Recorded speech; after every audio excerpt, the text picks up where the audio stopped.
Good evening, and welcome back to Savannah by Night, our Vampire the Masquerade Chronicle here on Nights of Silver Moon, where normally there's a lot of D&D, but Aaron doesn't know I've snuck into the channel to do things, so we're doing vampires and mishaps. Mostly mishaps. There's occasionally some vampires involved. Normally you can find Tuesday and Thursday as our D&D games, and the occasional Friday as our Star Wars game. Martel, when do we have another one of those coming up? Graham, that is such a good question. I wish I could tell you the answer, but we are still deliberating. So what you're saying is a Star Wars game could be any Friday from a certain point of Could. view. So you should honestly tune in every Friday just to make sure, because you wouldn't Yeah. want to miss it. Mhm. It could be a long, long time from now in a galaxy far away. Mm. But in lieu of that, we do have, I believe, this Friday, our Orphix in Space pre-recorded sessions that we're sort of cobbling together. And you can kind of see some side story stuff and some epilogue stuff. And then Don't miss out on the fact that you get to go to the moon in that episode. I was going to bring that up via letting the session play out for itself.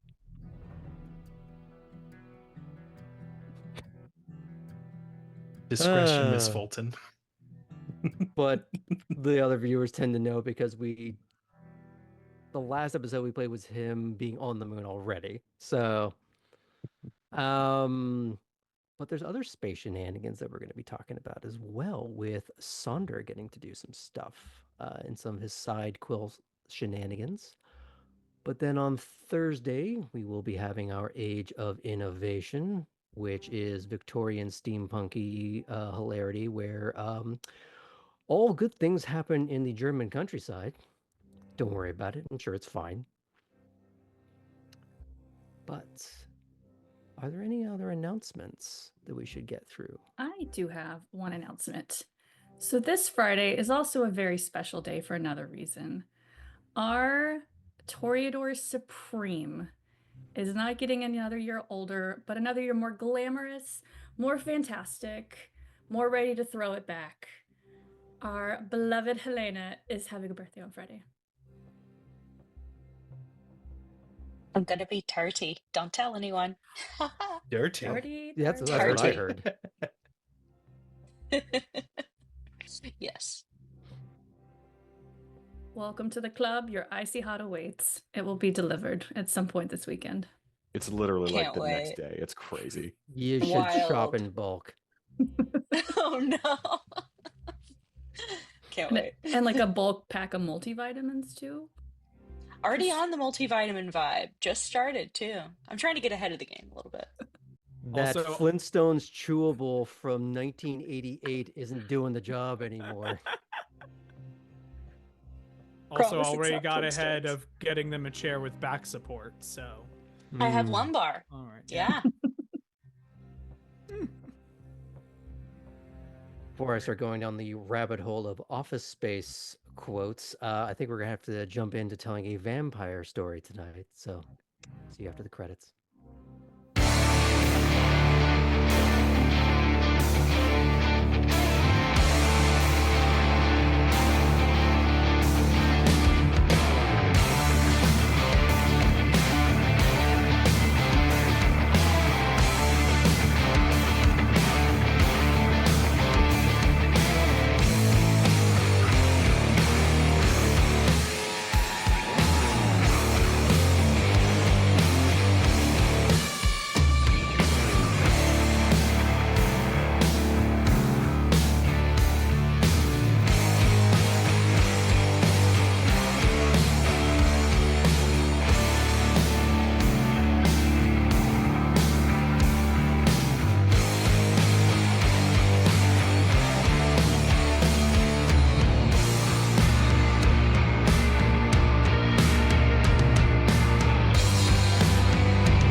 Last time on Savannah by Night, Tabitha decided to bridge the gap between herself and Ellie by giving them the contact information of all the new neonates in an effort to both make amends and solidify an ally in the same lack of social strata. Whether or not this truly made everything right with Ellie is anyone's guess, but they did bring Tabby to a more cloistered section of the Warrens where she could acquire at least a partial meal. Though it came with a caveat from Orson, the broodmaster, to fetch things in order to replenish his garden of putrescent pitcher plants. However, it would be up to Tabby's own creativity on how to effectuate that requirement. Ellie took them into town after setting up a blackmail drop with a politician considering their secret family. The non-statesman in question did not arrive himself, and instead sent an aide as their proxy with a messenger bag of hush money. Ellie saw this as ignoring the clear, simple instructions they had issued. So as to send a clear message, they decided to feed on the over-caffeinated staffer, not take the money, and surreptitiously release a story of the affair to the media. During all of this, Tabby had come up with the truly heinous idea of how, where, and what to bag up and bring to Orson. Kate wandered down to a historical bar not more than a few blocks from her front door, with the aim of both familiarizing herself with her immediate vicinity and to add to her meal stock. It wasn't long until she was chatting up a relaxed but personable grunge rock enthusiast named Barry. Commiserating over past concerts they were both dragged to, Kate had managed to give the man enough signs of her interest that he seemed more than happy to walk her the relatively short distance home. Making use of the privacy of her own brick-walled front yard, Kate lured the man for an enticing kiss that left him feeling dizzy in more than one way. She soon poured him into a rideshare and began to get ready for the rest of her evening that would surely prove far more unsavory. Poppy peeked at two intimately private books in one evening. The first was by invitation from Clarice. Despondent after the previous night sapped what emotional energy she could muster and quietly repose on a chaise. Flipping through pages of a pristine yet clearly handmade scrapbook, a myriad of photographs, posed and mutually candid, spending more than half a century of both her and a now long-dead Nosferatu she still clearly carries a torch for. The second was from Poppy curiously snooping around the dorm room of a mousy art college student she was trying to ensnare. Finding the Oshkosh girl's sketchpad, Poppy began to flip through uninvited, paralyzing the young woman with the fear of being seen and judged. Though instead of being scandalized by the paradoxically lurid imagery, Poppy seemed even more engaged, if nothing else than by using it as a vector to which to lure the co-ed into proper feeding distance. Cora awoke for the first time in her own haven, unfurnished and unremarkable, but still property in her name. Taking the opportunity, the young Malkavian began to explore her surrounding neighborhood. And while there were homes and businesses in varying degrees of disrepair, it was the ultra-Americana of a classic diner that caught her attention. However, she also caught the attention of the enigmatic driver that many of our neonates have had self-reflective conversations with. A simple discussion about the absurd paradigm of vampires eating regular food soon turned into philosophical exposition, and their reminder to serve the masquerade by fitting in through any means necessary, no matter how unpalatable the experience may be, leading Cora to test her own humanity and the level of her curse through ordering the burger. I think it's only appropriate that we pick up from that exact point.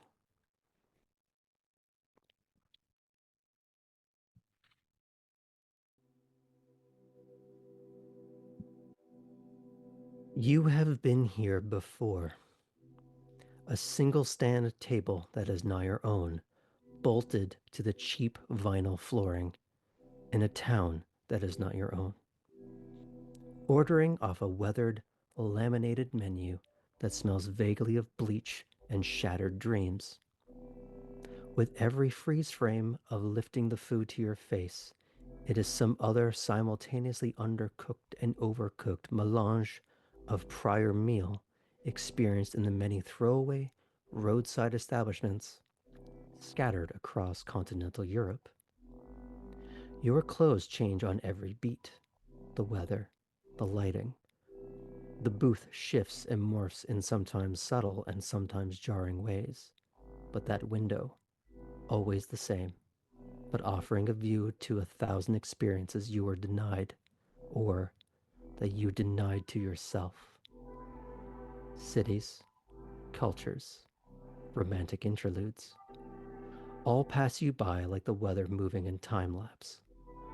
Lives you will never know, versions of you that are complete, some that are devastatingly broken, but at least they lived, while you stayed static, stagnant, stuck repeating the same lap again and again and again and again.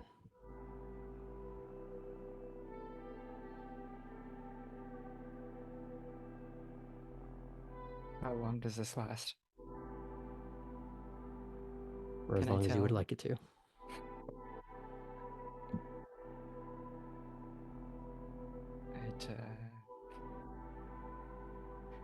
I'd like to get up and go to that window and look out at all these lives. Or shuffle, slide down the booth. Both of them, because every place is a little bit different. You would need to slide within the booth that you're already sitting at to touch the window, as a epic dark pop version of Tom's Diner plays in the background.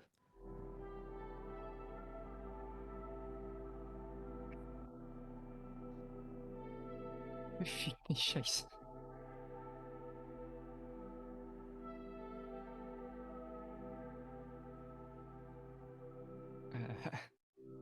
I think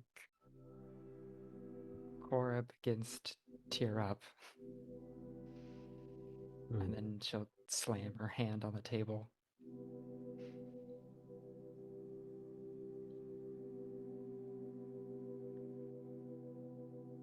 As if reacting to the musical cue, or like snapping the soundboard when filming,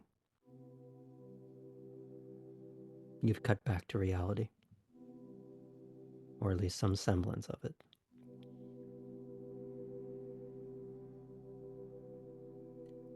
Your eyes are dry, but that sound had reverberated around you, and you do see the waitress from behind the counter craning her neck in your direction. He turns and looks over his shoulder, waves it off. He looks at you.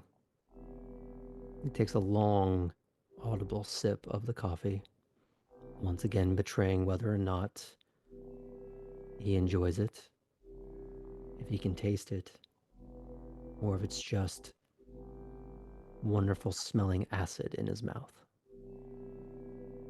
Finally, he looks at you.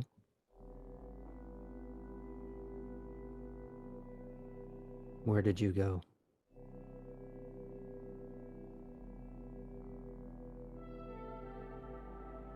Nowhere I'll ever be.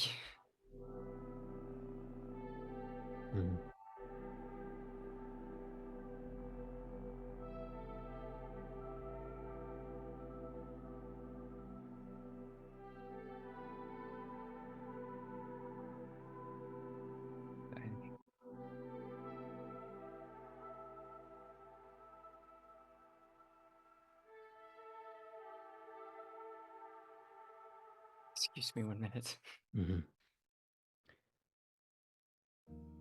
Cora gets up. Yeah.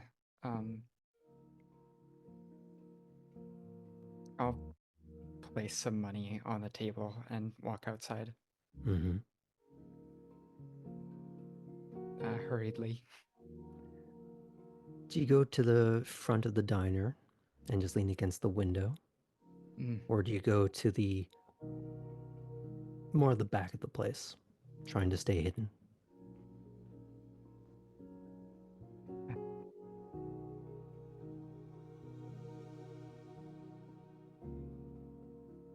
I think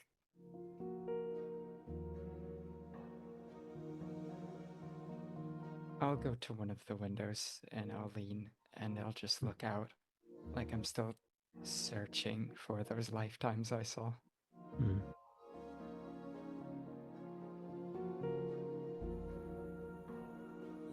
You are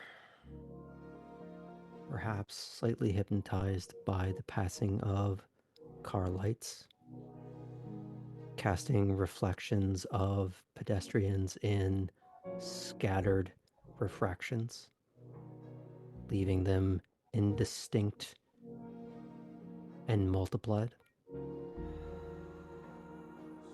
Perhaps that's what you were seeing. Perhaps that's what your experience is projecting you to see now. There's no way to be sure.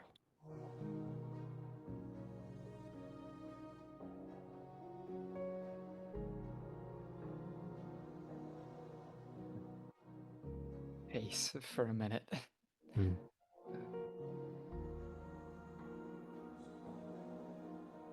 Go around to the back instead. You can still hear a little bit of traffic, but it is muted. Are you sitting on the ground? Are you leaning against the wall? They're a little like loading dock or something to sit on a lip, a curb.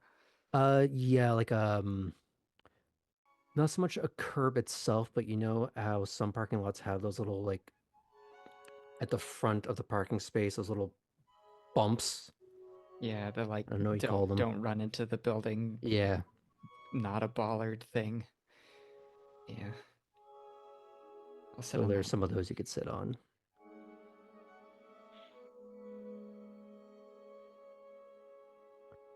Okay.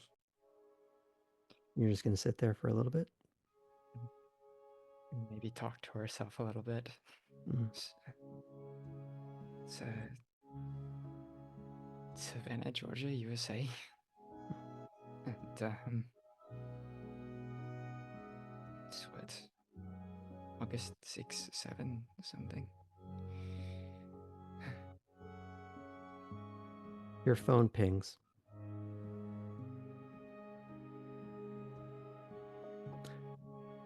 It's Heinrich.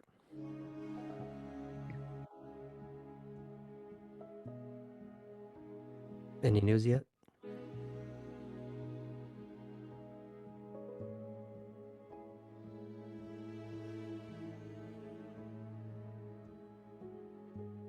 Still getting myself sorted.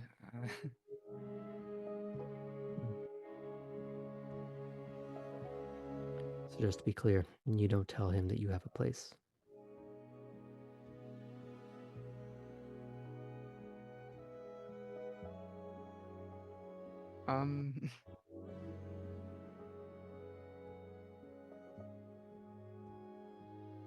I think Cora wants to see it again first. Fair enough. Well, she is... Sorry, go ahead. Go ahead. While I'm assuming she is staring at this, deciding if she's going to answer it or how, the rear door of the diner opens from a staff entrance. That same waitress steps out and lights up a cigarette. At first, she doesn't see you, and she simply takes in a long drag, leans her head back, and exhales a necessary plume as if trying to exercise her own nightly stress.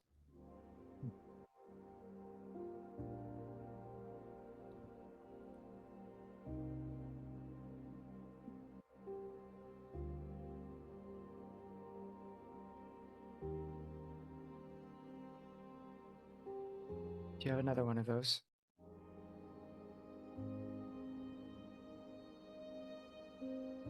She reaches into the same sort of coin purse built into the diner dress uniform, and where you'd expect all the change to be, and she takes out one cigarette and she hands you a little simple Bic lighter. Cora is going to take the lighter in the hand that she had previously held into the sun and light the cigarette.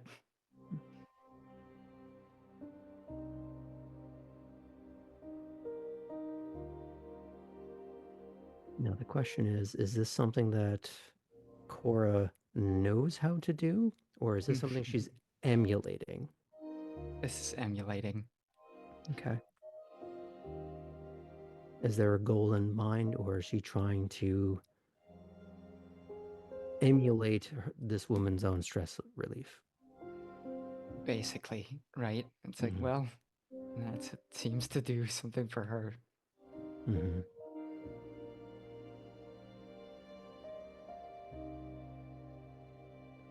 Your own sympathetic and autonomic processes, in comparison, actually work when other kindred have to force it, will it. Like being aware of breathing on manual, aware of your own nose. It is a conscious effort.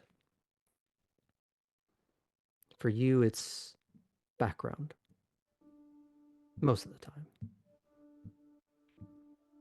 You would almost feel the tickle of someone who's unfamiliar with smoking, who would prompt you to start a coughing fit.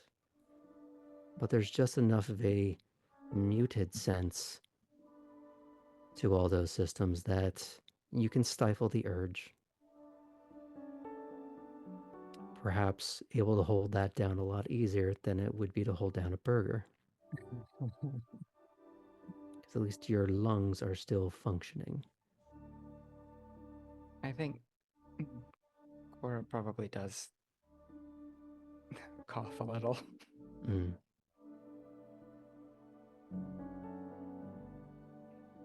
Not your brand? So, it's one way to put it, yeah. Sure, I made your night plenty awkward. Oh, if you think that's the most awkward thing I've ever seen working here. Oh, good. Is he bothering you? Him? No. No, it's just the night, just trying to just figure things out for myself.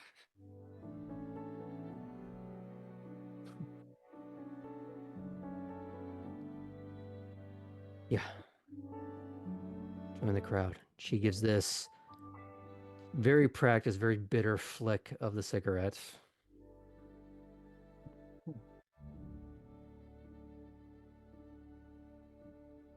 So you're telling me this isn't the sort of thing that you were dreaming of doing?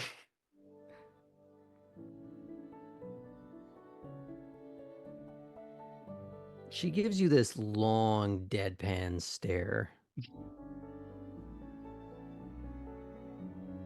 This wasn't at the top of my list on career day, no.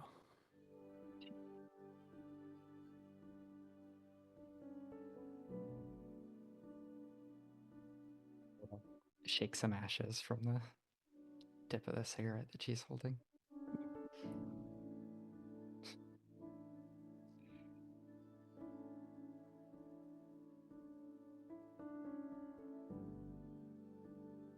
Uh,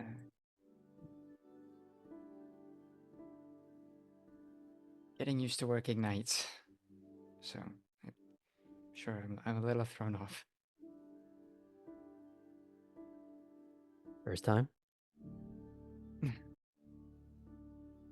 Yeah. Yeah, for the foreseeable future, I think. Okay. Bit of advice. Ever heard of a sad lamp? I'm sorry, what?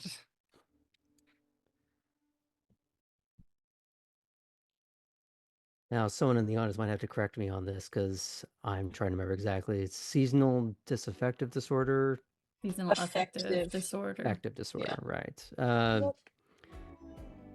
You need something that's going to stimulate daylight if you're not going to see it much anymore. Okay. So what, just go on Amazon?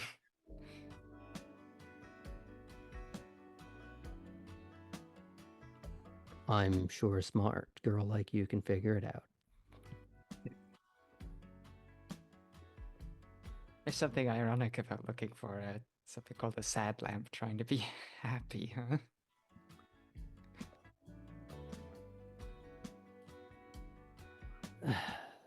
I mean, it's either that or get used to neon. Hmm. Which, if you're remembering the picture of the interior, is that awful green and orange running light across the ceiling. That lamp it is.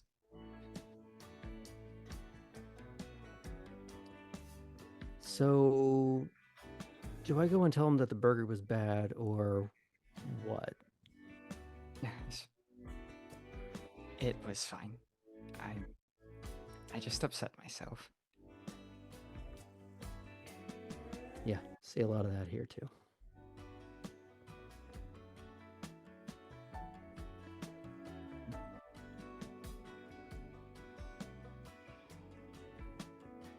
Delightful customers.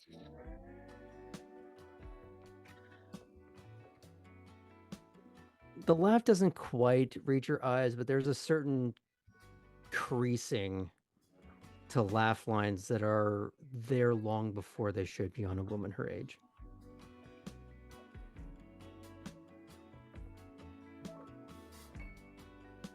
Looking at her features, her stance and everything, she's about college age.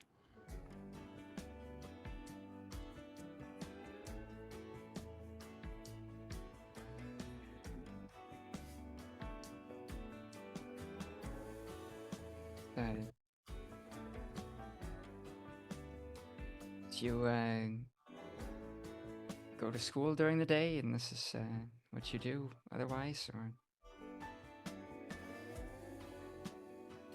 She gets a little more 1,000-yard starey. She's more ahead rather than at you. I don't really have the time for it anymore.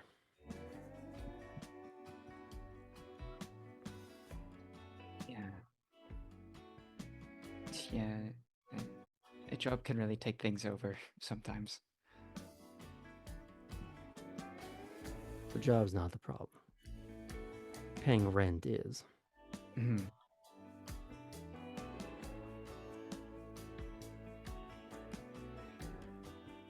Yeah, it's at least I'm not going to have trouble affording mine. I guess, a hole in the ground is something. Well, I never thought I'd see a hobbit come through here, but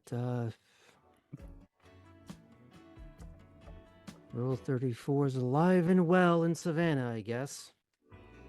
I don't have hairy feet, come on. And she briefly looks down,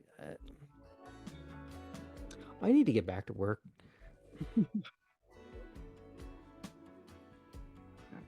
Thanks for this.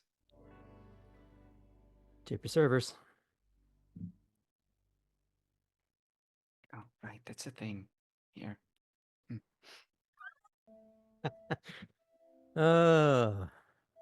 Forgot about that aspect.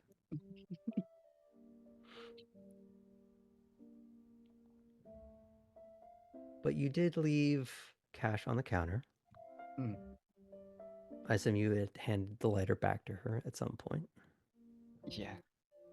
I guess The question, if not earlier Hmm. during the exchange, Mhm. she's going back in.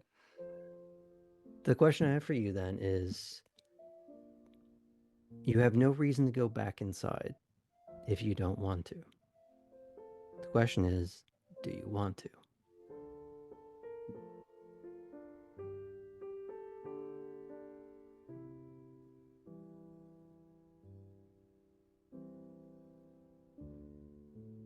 I think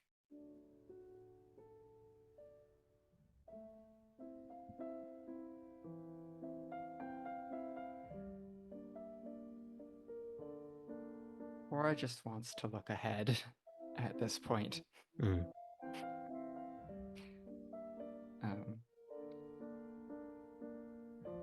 She may go back to that diner again. But it was a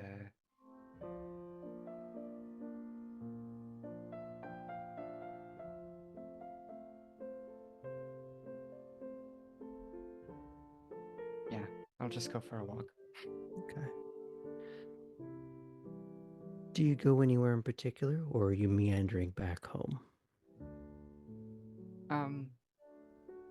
I'll just meander. Okay. I know the park's nearby, some other little shops. Okay. Would it be alright if we pulled the camera back from there for a moment and we check in on Cora a little bit later? Sure. Okay. Now, I believe it is time to pick up with our woe-begotten gangrel.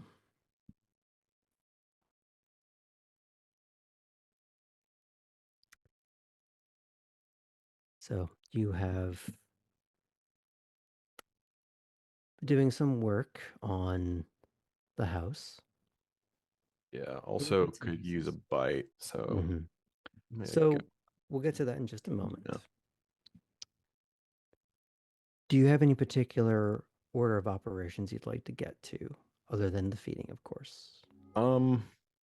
Not particularly. The stairs is what we were working on, if I recall, and we should have put in an order for some stuff. It might have been yesterday, so maybe it's not here yet. But if the tools are here, we'll start work on that. If not, we might just do some yard stuff. There's always something that you could be doing. It may Yeah. not be the immediate thing that you want to get done, and it may not be in the order you want it to be done.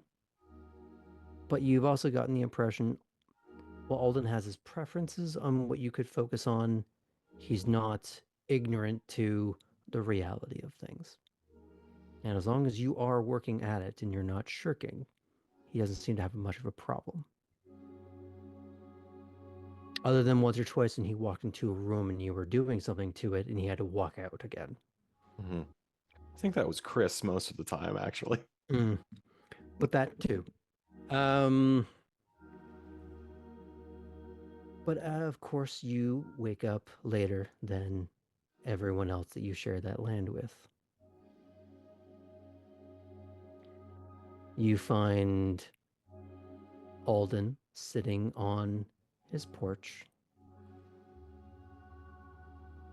A chair that wasn't there before, but one you recognize from inside the house. An old rocking chair.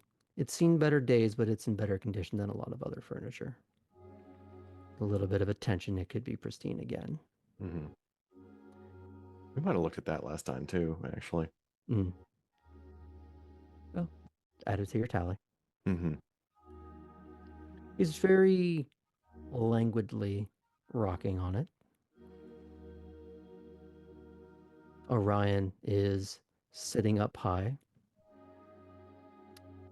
but just high enough so that the hand is resting easily on top of the dog's head. How's it going, boss?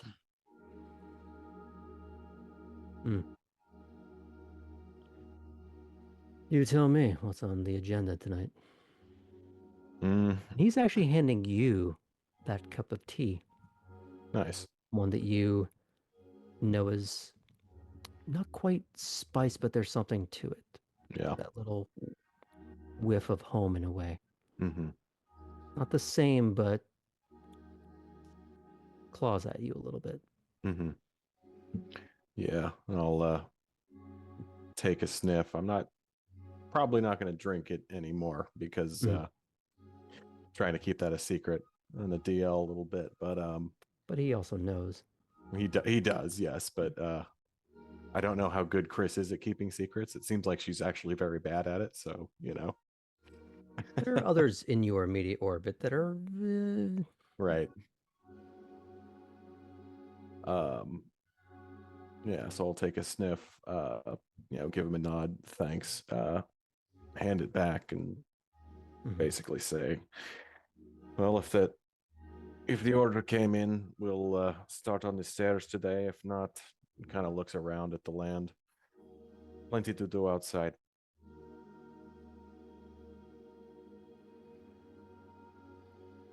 Chris has been in an interesting mood. How so? She's not in one. Oh. That's good, right? Better than the alternative. So far, it seems you haven't been a bad influence, so I'll call that a win for now.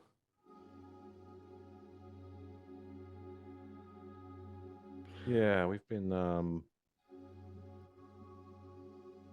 don't know. It's like you said, socializing.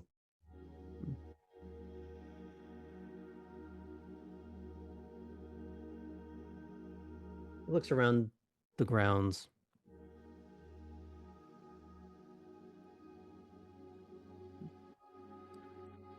Tessa said she talked to you. Yeah. Last night. How'd that go? I think it went okay. She said you were looking at meeting up. Yeah. Hoping to learn a bit more about what she does and how she does it. She seems like a pretty interesting person. There are a few in this city, if anyone at all, that can rival her particular skill set. If that's something you wish to learn, she would be the best one to do it. Well, hopefully I'm up for it then. I'm sure she'll find out soon enough.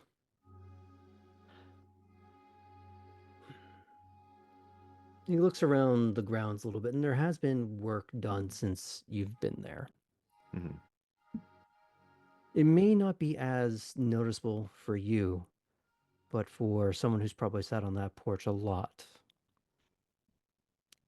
even subtle differences are large ones.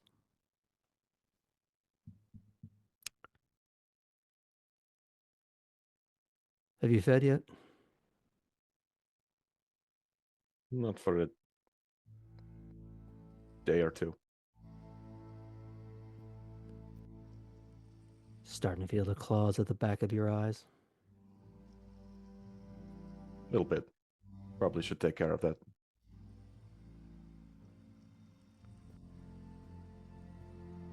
Take care of that and then get out of here for the night. All right. Sounds good to me. Let me know if you need anything. explore a bit.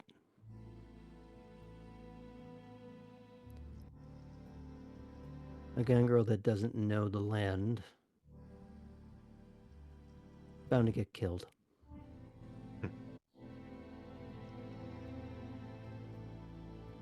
There's wolves out here, right? Anywhere I should avoid in particular? Swamps in general.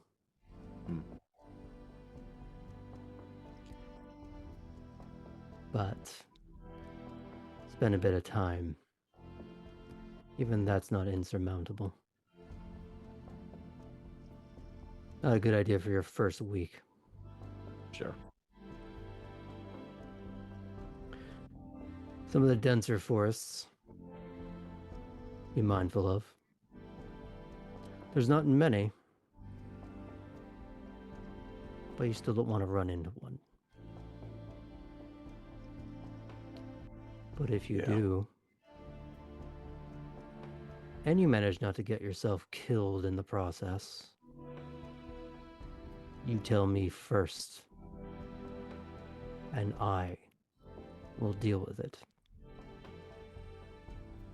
Do you understand? Yeah. There you go. All right. Now, because you've done a fair amount of on-screen feeding, we're going to leave this to a roll rather than dedicate an entire scene to it, so we can get to the meat of your narrative tonight.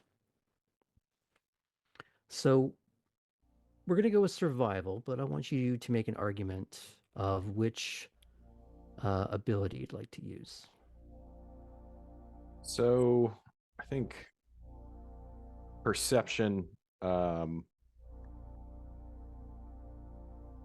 just being, aware of my surroundings, understanding, how to pick up on where there's going to be things that I can eat. Having done this, for at least a couple of years, rely on my my ability to sense these things, or potentially wits for essentially the same reason. Both of those are the same. I'd take either one.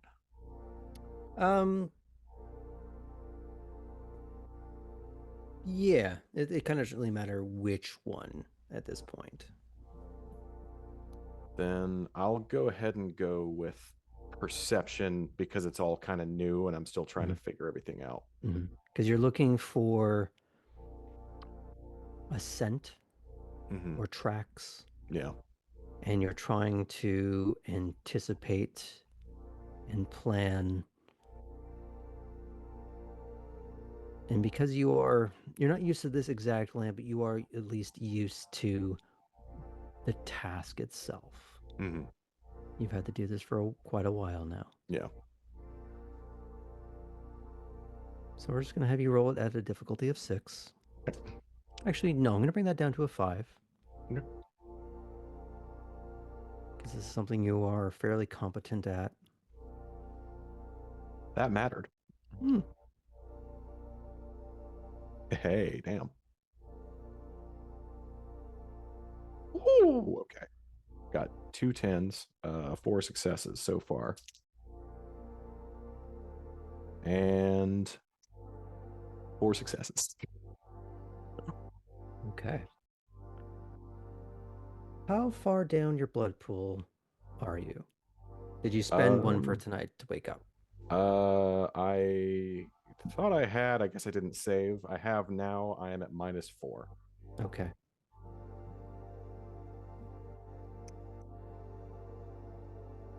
How long do you spend doing this? A good hour? Maybe a little longer? Yeah, I mean, if he wants me to... I wasn't saying get your shit and get out, but just sort yourself out and then get going. Right. I mean, so I guess what I was thinking was I'd kind of make it a part of exploring. So maybe more than an hour, honestly. Maybe like 2 or even 3. And it's it's not just hunting, it's also like Okay. getting my bearings. Mm-hmm. Learning through an exercise. Mm-hmm.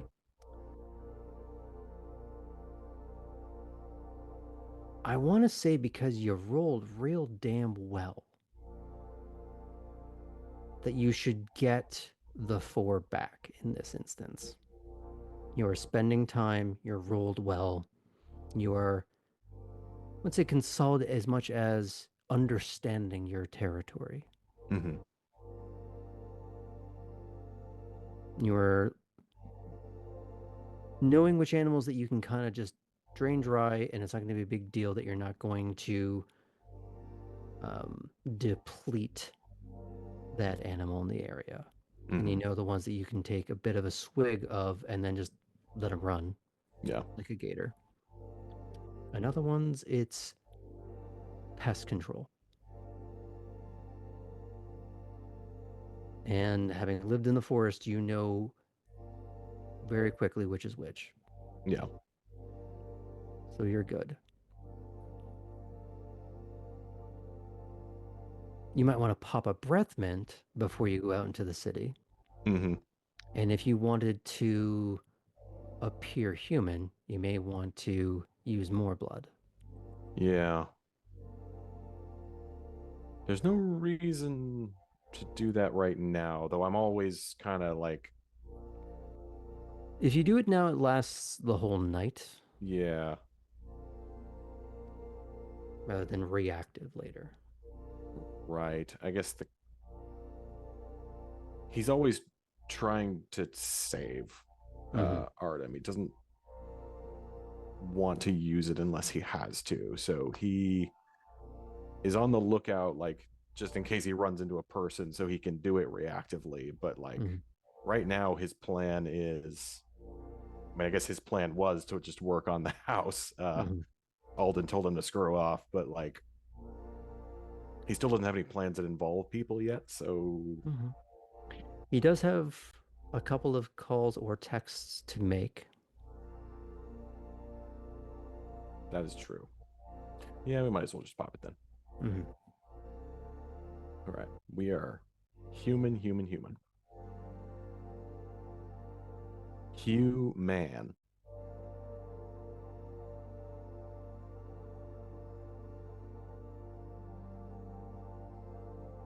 So there was 2 women that he talked to at the at Elysium the prior night. Which one does he try to talk to? Tessa Stratton. Yeah, no, I kind of figured. Do you call her or do you text her?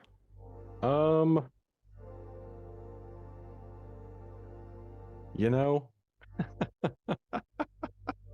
I might actually take Yvette's advice here and give her a call.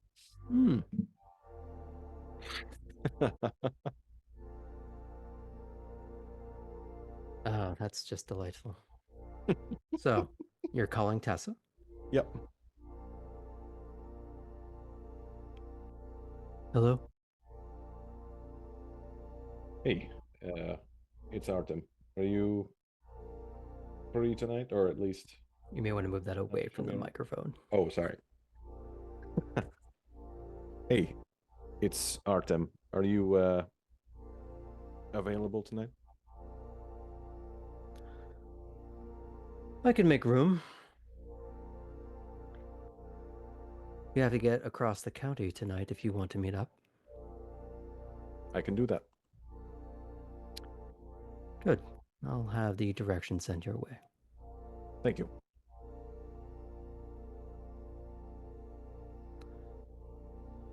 A few moments later, you receive an address that is indeed on the opposite side of the county. You're going to have to book it. All right, well, let's book it. Now, for those who have not seen a map of Chatham County before, you are currently on the water's edge, close to the where the mainland ends just before it becomes a chain of islands.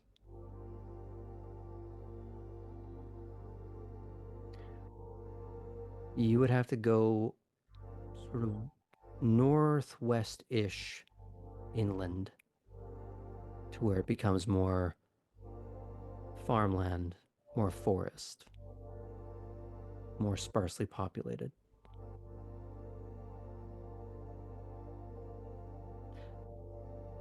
The further you head out of the city, the fewer buildings and lights. Two things would occur to you.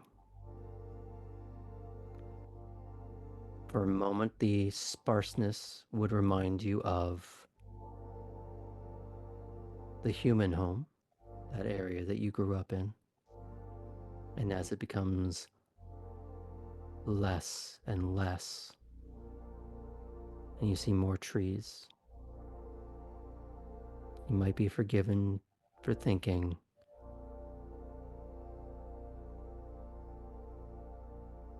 for a moment, you're heading home. But then tree line gives way to power lines. A house in the distance that you eventually pass. Another mailbox that you pass. Eventually a long country road leads you up to an estate that looks like it was once a plantation that has since been rejuvenated, modernized.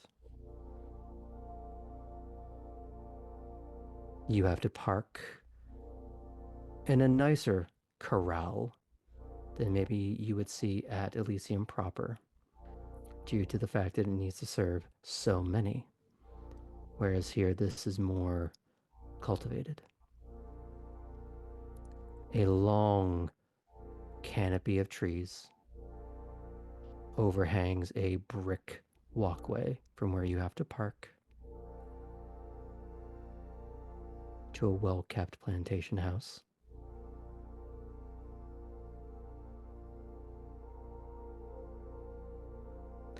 And even as you are walking along that path,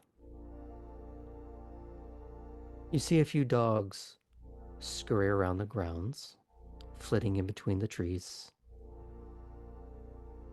Some of them solo, but some of them becoming packs, splitting off and reforming. Almost as if one giant yet independent organism. Mm-hmm. I was actually going to ask because when he was at home with Zoya, even when she wasn't there, he always kind of felt her presence in all of the beasts. Is he maybe getting a similar vibe from this, or is it just not quite the same? You could project that, but it would be hard to know for certain one way or Sure. the other. Okay. But as you do get a bit closer, you don't get to go up and ring a doorbell. Instead, a man in his late 30s, early 40s steps out, and Tessa steps out from behind him. He lets out a whistle, and he seems to almost have... I'm trying to think of the actual term for this, because it's not a riding crop, but it is a way to get like a dog's attention sometimes. Especially more of a kennel thing, where he taps his thigh, it gets their attention, and several of them flock to him as he leads a few of them around the back of the house. All very orderly, none of them jumping up and down excitedly. But she looks to you, and as you get closer, you see she's wearing almost like a riding jacket, but more rustic, like a muted red. More almost riding boots, but again, rustic. In a way, there's a bit of that transplanted landed gentry look to her. Not that Artem would really know what that is, but in comparison to the few gangrel that he knows, it's almost regal.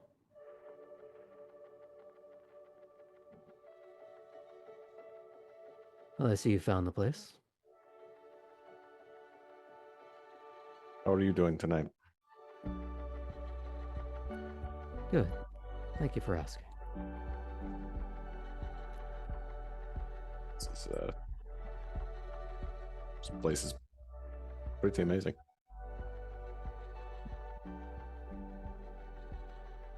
I'm glad you like it. I spent a lot of time making it what it is. Practically a ruin when I found it.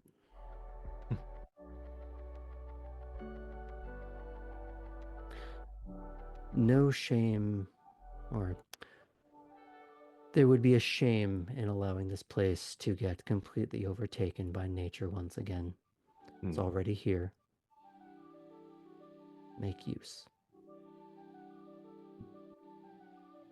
Well, sounds like you wouldn't need much help, but if you ever need extra hands, I'm happy to assist with that.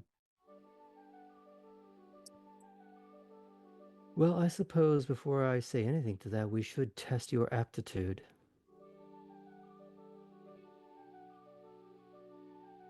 Tell me, what's the biggest creature you've gotten to do your bidding?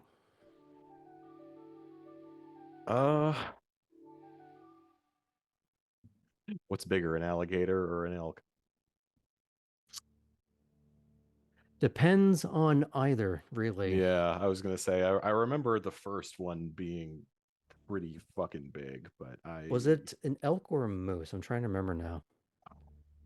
I think it was a moose. Yeah. Yeah.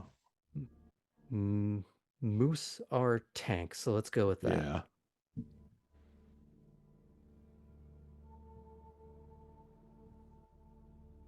A moose.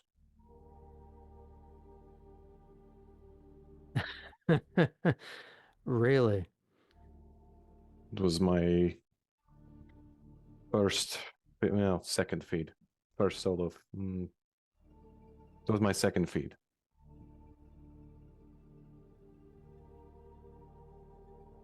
Did you kill it? No. Wait, did I? I don't think I did. You know what? No, I didn't kill the first one. I did kill the second one. So, yes.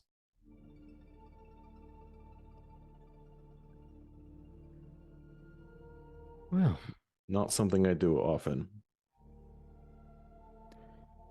Well, at least you're not stupid.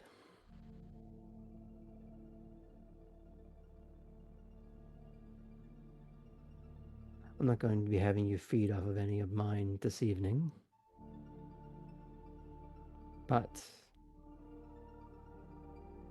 we'll see what you can actually accomplish with any of them.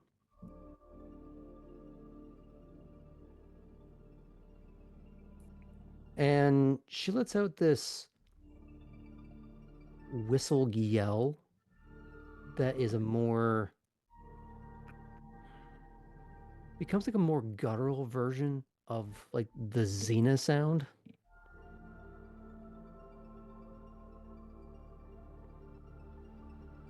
And this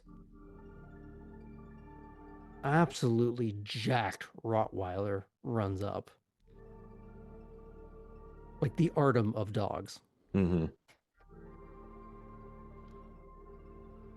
Ramrod straight posture. And it just appears at her side. It does not sit down on its haunches. It almost sort of briefly presses its shoulder into her thigh. And that's its seeking of approval. And she does reach down and she gives it one little pat across the top of the head, across the ears, and then she stops. It's not funning adulation, it's she has noticed. She's accepted.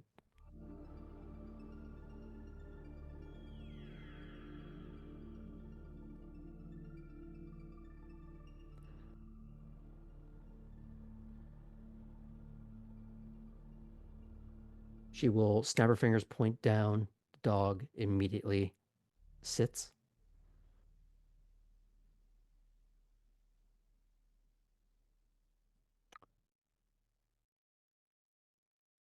This is Laredo.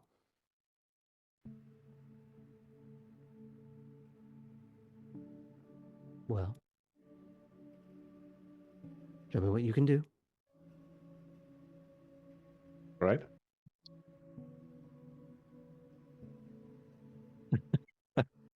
Artem doesn't think he can do anything without powers, so he's going to try to catch Laredo's eye, and he's going to try to get him to basically come up to him and then like sit and look up.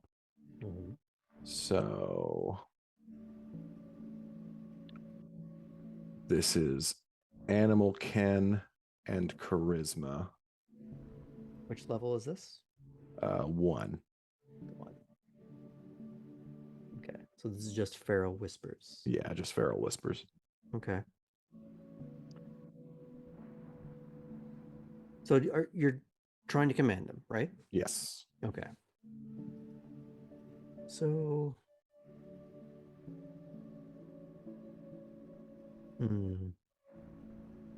I would say it's just a 6.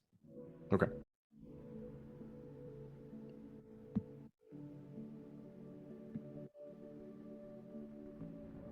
I think I'm going to spend a willpower too. Okay. So we've got 1 automatic. Might be a good idea if you want to impress her. Might be a good idea if I want to succeed. All right. Oh, okay. And okay. That's ended up being 3. Nice. What is the exact nature of your command?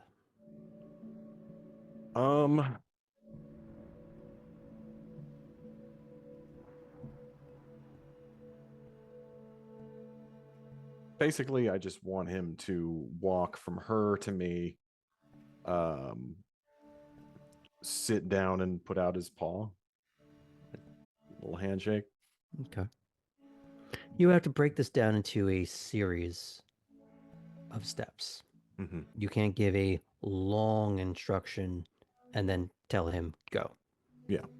It's do this. Okay, you've done that. Now do this. Do okay, this, now do yeah. this. Okay. So it's, if you've paid attention to dog shows, it's a little like you are encouraging them through the little obstacle course. One little gimmick at a time. So at first you are beckoning Laredo.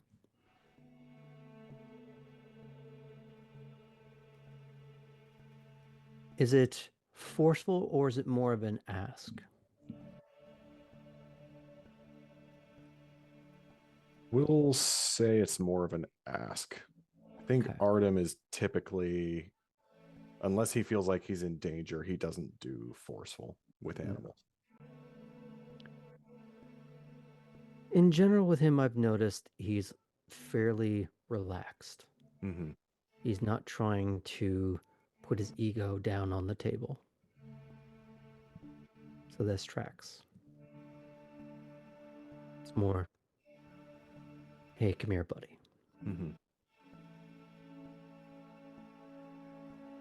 To which Laredo is slow to that at first. Maybe not used to being asked. He's unfamiliar with the syntax. But he eventually wanders over. You're telling him to sit? Mm-hmm. Do you have him face you or do you have him face her? I have him face me because at the end I want him to put his paw Okay. out.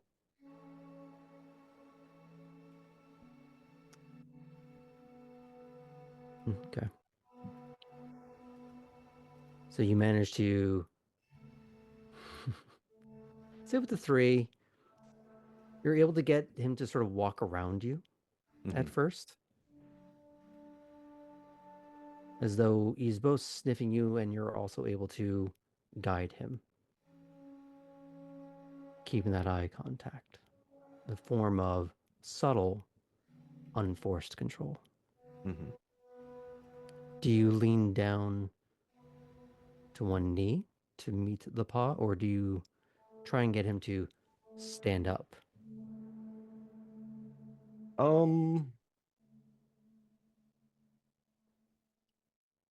I'll go down on one knee to meet the paw. Okay.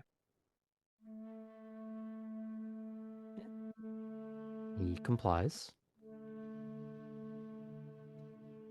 But once you are done, then what?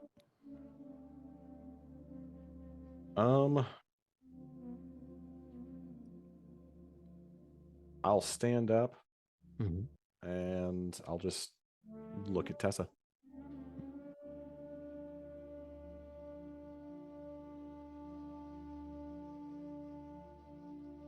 A little whistle snap, and the dog beelines back to her on its haunches, panting, leaning against her side briefly. Good. You at least know how to do the simple trick. Now you need to know how to do without power. Remember, Wormslow, I did that while still maintaining the rules. No disciplines.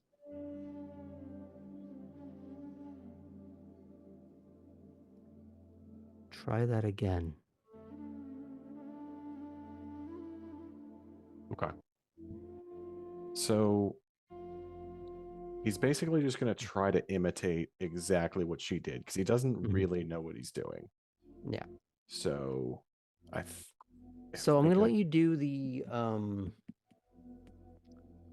I guess it would still be manipulation animal can, Okay. but it's gonna be at a 7. Okay.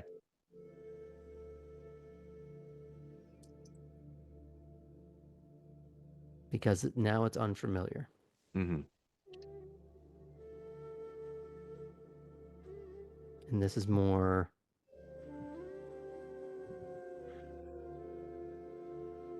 I did get an 8, so we got 1. okay. No ones to counteract it.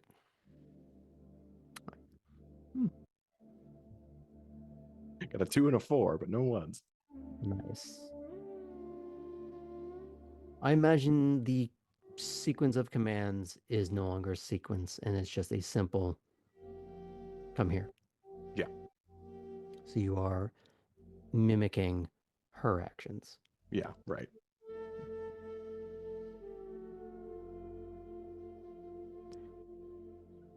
At first, the dog seems to look up at her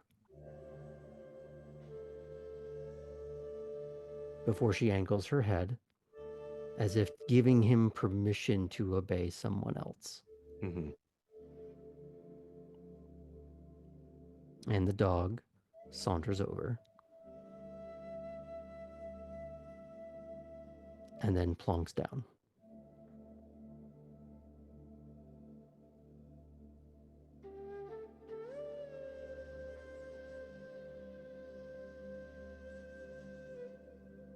In his head, Artem's like, I'm so glad that worked.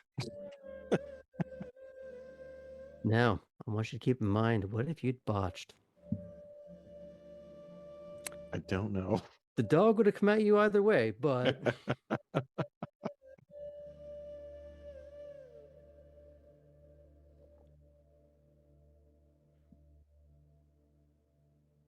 well, Good thing we don't have to find out yet. tonight. Well, at least you got something. We can build on that.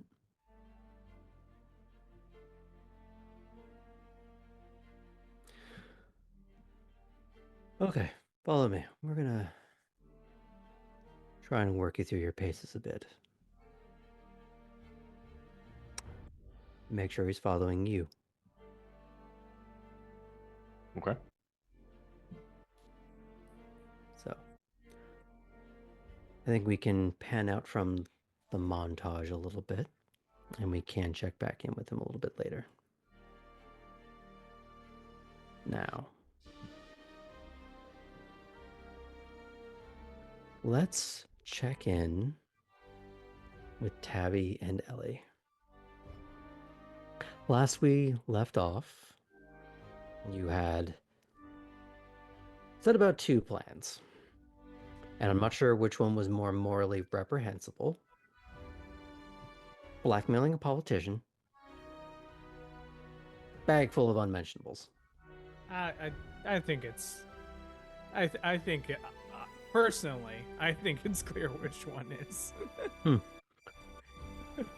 Well, since one of you I didn't do muted, anything but collect them. Oh my god. we're just going to pretend that's laundry, and we'll leave it at that. We will not be describing the potential hilarious, awful thing that could be. We'll leave it at heinous implication. As we jump cut to Tabby stepping back out of the Broodmaster's lair, having just deposited a bag of, What he we'll asked for. say yes, recompense. We'll leave it at that. A bag full of euphemism.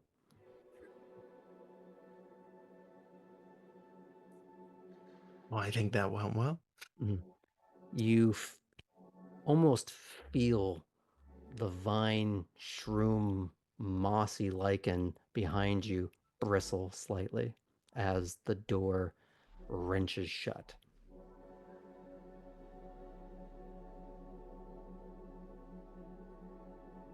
How did Orson seem with that as a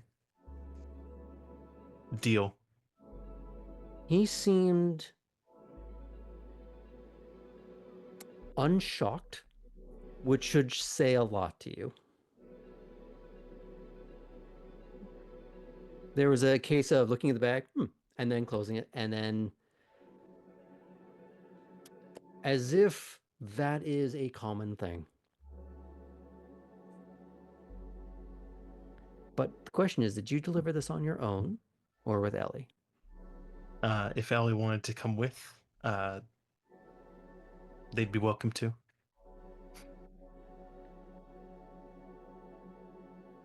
Ellie, would you have participated in this?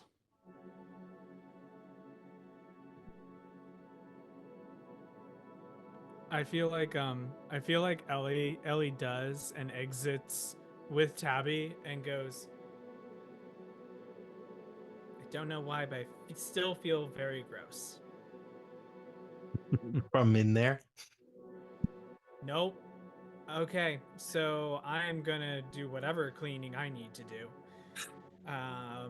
And also I have someone to contact about following the plan. You mean ours or yours specifically? Talking about the person who decided to send an aide instead Right. of actually showing up himself. Yeah. Do you have any use for me in that? If you want to help me type a threatening email. Oh, hell yeah. Which I assume you have an arrangement of templates. Mad Libs. Literally, the email is, "Let's try this again." And I put like in bold the things that were done wrong. This is good. This is good. To be like, you arrive alone. I feel as though there would be a font for magazine letter cutout. Yeah, exactly. And the first words being, I feel as though my instructions were unclear. Unclear. Yeah.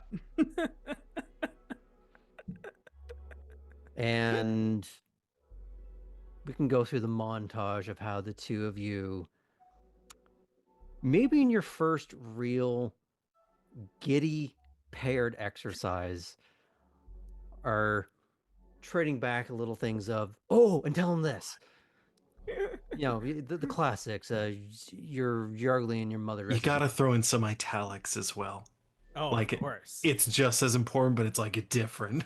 No, what we need to do is we need italics like of or something like that. Something that actually isn't important, but they could just read into the whole time. Change the font at a certain point. Oh yeah, just halfway through. Perfect. Use basketball. Small font, but bold, to make it more like a quiet, angry whisper. Love it. Hold on a moment. Just need to make a quick shift. Mm-hmm. Okay, we're back.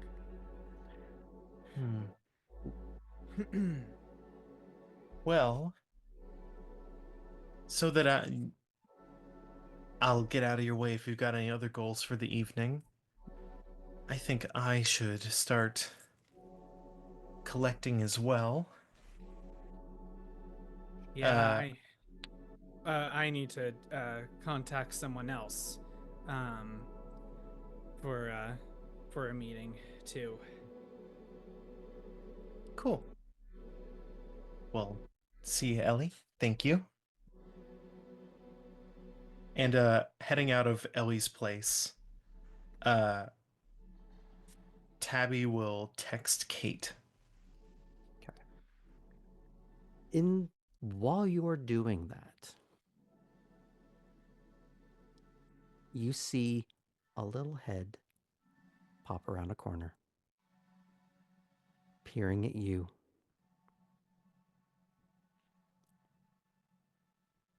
At first, they don't seem like they should be here. There is a cognitive dissonance that probably hits you. But it occurs to you in your time in the homeless camps that there is no age restriction.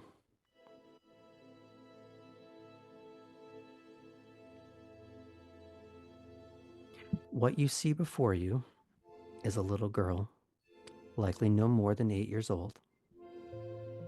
Thin wisps of hair under a dingy hoodie. The lesioned, ashen blue skin of someone that's been fished out of a river. An eruption of mismatched, misaligned adult teeth haunts her little face like the ossified ghost of a future she will never have.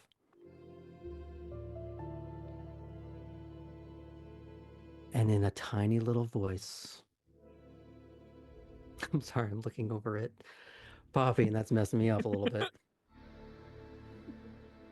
In a little voice, ring around the rosy, pocket full of posies, ashes, ashes, we all fall down. Absolutely taken aback by that little moment. But Tabby tries to not immediately yield to any of the fight or flights emotions that are coursing through her. At the end of that moment, assuming that the girl kind of reaches a semi-stopping point, she's trying to peer back around the wall, but you get the impression she hasn't left. It's more like she was just sort of peeking out, did her little creepy thing, and then stepped back, but has not moved. Yeah. Tabby will kind of duck bow without taking eyes off of this little individual. Do you get closer, or are you just trying to do this little... I'm not approaching yet. Good evening.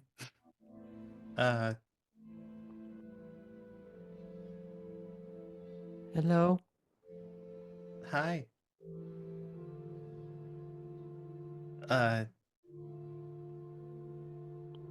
What...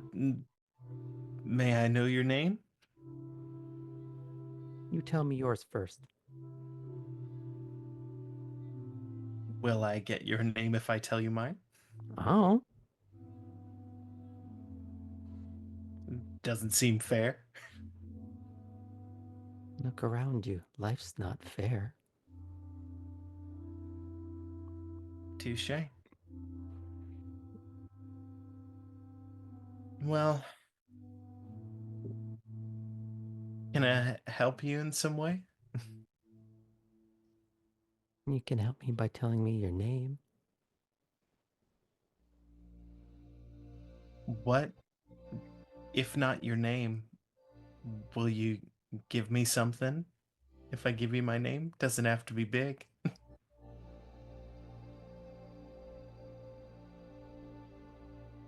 She peers around the corner again. You can see those glassy little eyes.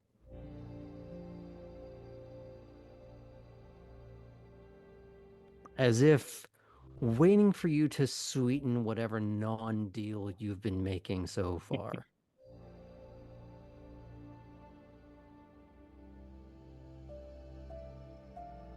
How about you just promise not to, I don't know, attack me if I tell you my name? You see little hands grab the wall as if she's going to pull herself around, but she doesn't. I don't make promises.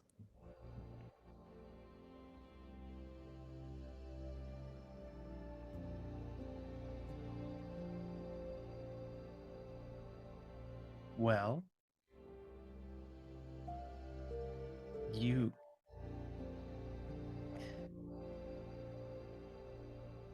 Let me see. You can call me...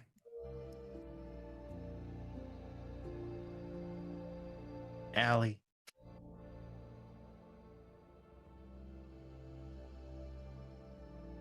I want you to roll manipulation subterfuge at a 7. Okay. We've got points for it. Let's see.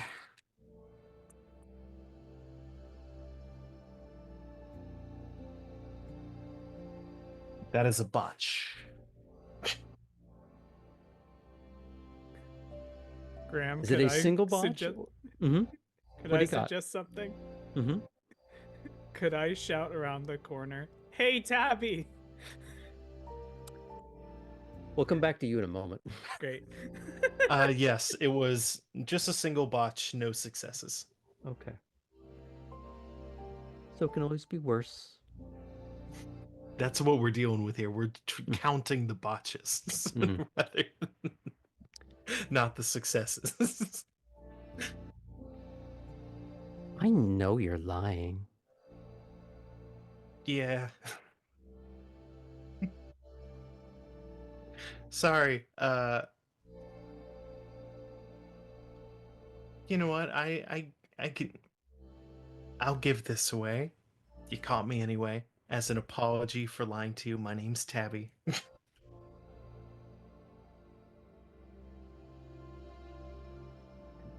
And she is going to creep around the corner. Not quite beelining for you. A bit of a zigzag. And she gets up real good and close. Where she just ends up looking right at you. And she's pointing up at you and gesturing for you to come on down.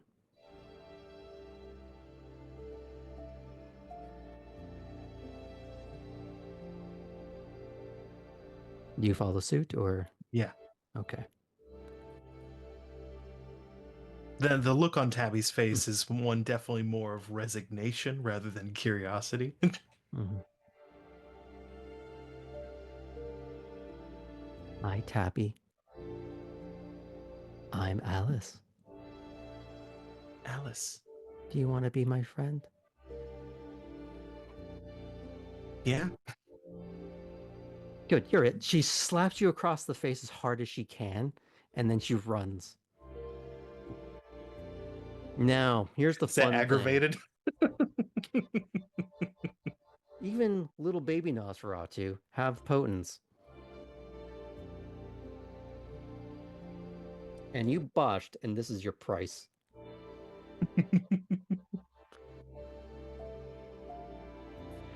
For a brief moment, the bones realign to look nice.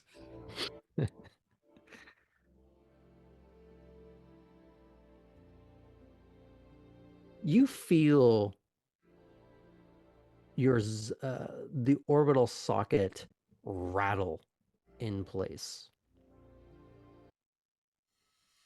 Your vision is simultaneously singular out of one eye and double out of the other, as if it is trying to heal itself from being the little what is it? Not a jiggly eye, wobbly eye. What is it in the little sticker things that you can put on things? A googly eye. Googly eye. God damn, I have The not had googly enough eye. caffeine. Your one eye is trying to do that while the other one's trying to stay focused forward. Ow. Now the question is, do you play the game or do you just let that go entirely?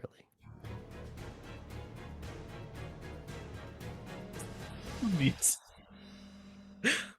A peek into Tabby's brain as she makes this decision. Mm-hmm. She can't be sure, but I will allow Ellie, if you want to peek out to look at this, to have just caught the tail end of the slap and run.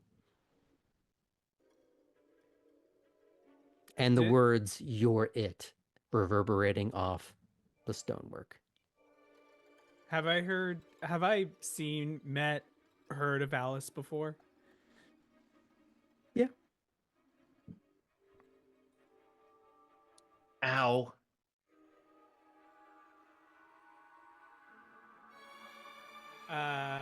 So I guess you're it then? Yeah. Well, better run. He knows the place pretty well. Ooh. Have you been it before? You still are it, probably.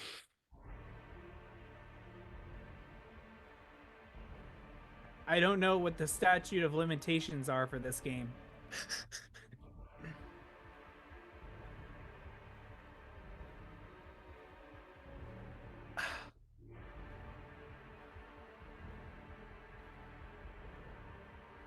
Tabby has a kind of a look of determination on her face. Tick tock. Anyway, I'm gonna close the door and double lock it. So have fun. Bye. Tabby thinks before she makes the decision she's about to that this is not, she's not sure, but this is not a child human. Well spotted. She knows things. So she's definitely under the suspicion that whatever mental state Alice is in, Alice has probably been around and been what she is for quite a bit longer, much less been here for a lot longer. She's aware that this is very risky, but she is going to, at least initially, attempt to give chase. Okay. Let's see, what would be appropriate role for chasing a little Nosferatu kid? I guess we're gonna have to go with either wits and athletics or dex and athletics.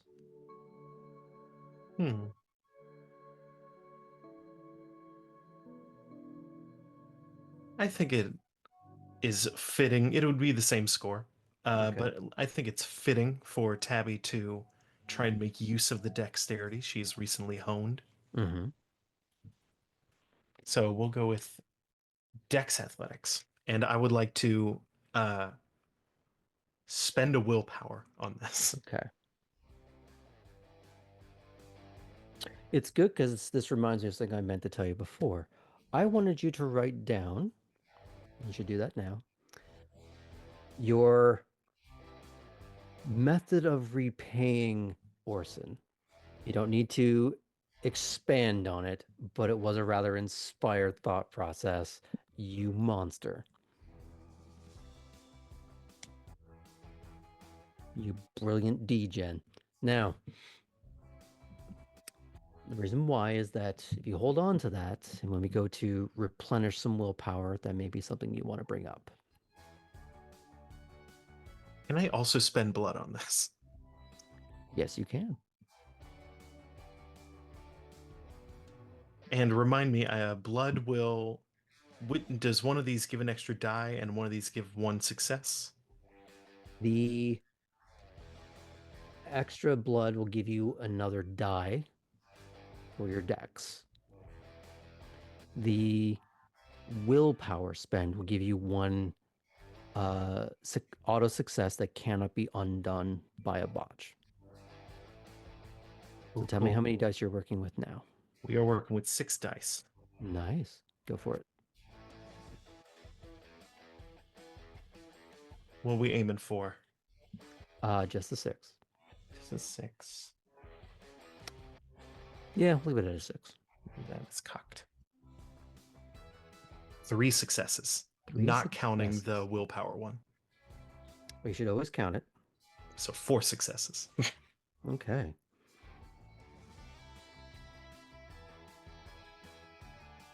I'm going to be giving her some home turf advantage.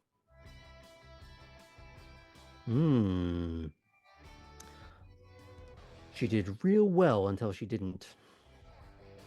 It was 3 1s, so it reduced her pool of 4 successes to 1.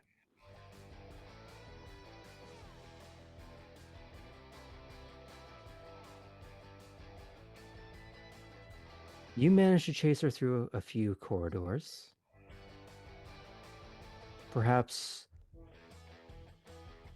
unnerved slightly at first by the jarring setup and the otherwise pristine backdrop. How these things should not go together. But you do eventually catch up to her. Now, do you give her a little tap on the shoulder? Or do you try to shoulder check this kid like you're in the Bittersweet Symphony video?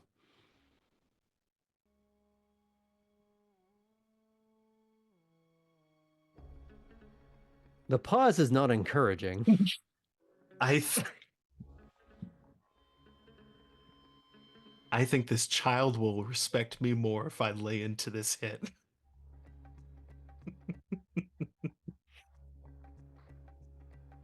Many parents have thought the same.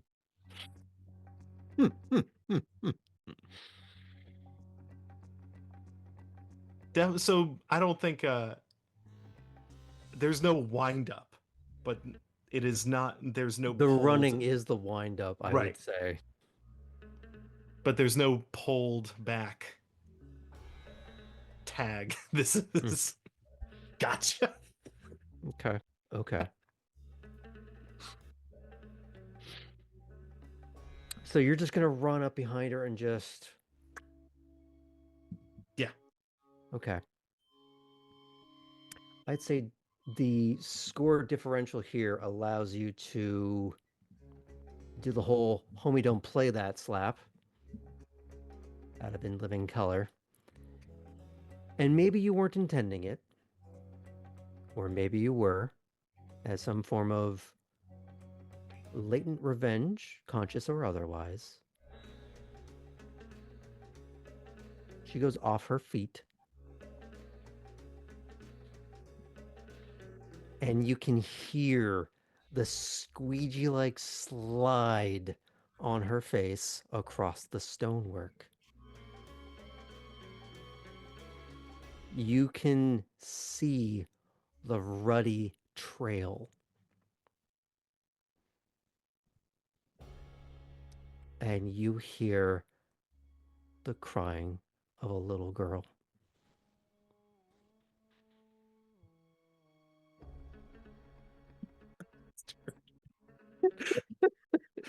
Don't be mad at me. You made choices.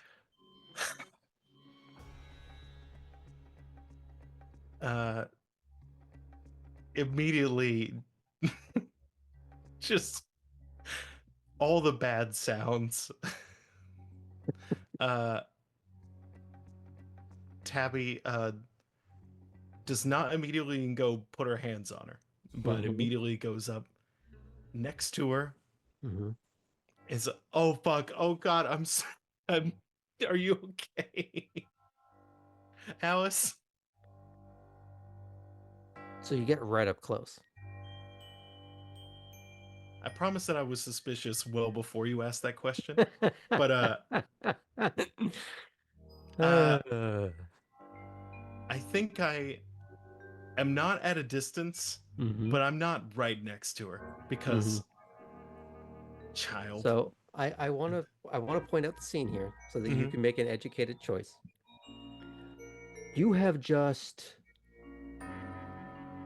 knocked a kid into the ground where there is obvious blood. And you are not getting close to the scene. You hear crying,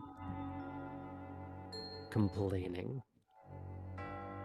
I just want to be sure. I will get next to the child. Okay. But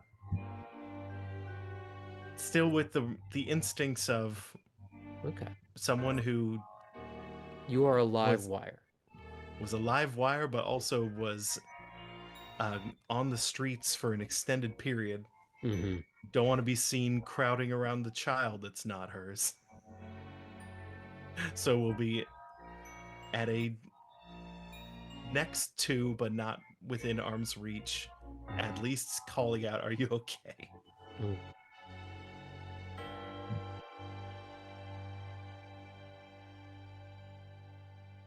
The crying warbles into a cacophonous giggle.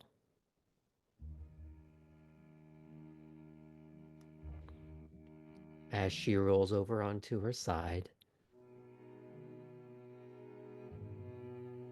You're the first one that's caught me in a long time.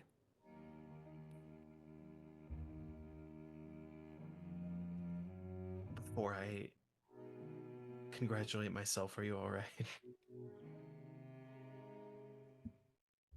She's going to wipe at her face, and you see her nose is at a joint. She just pops it back into place. Oh, fuck. And it's audible. There's an additional gush of blood. And she reaches down to a couple of her shattered teeth that are on the ground. And she goes, "Ow. That hurt."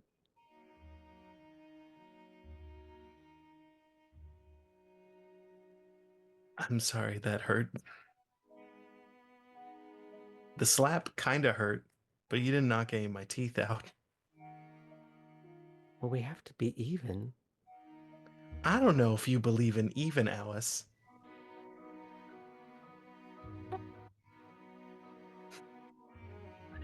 The faces tonight are wild.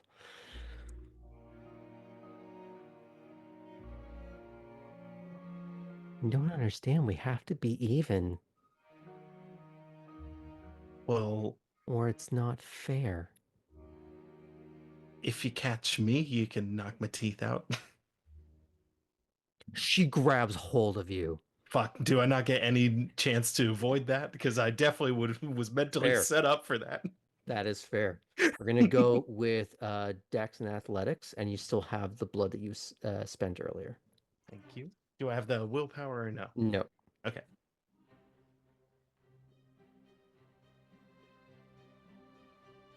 All right. Same value of 6. 2 successes. Okay. She got 4.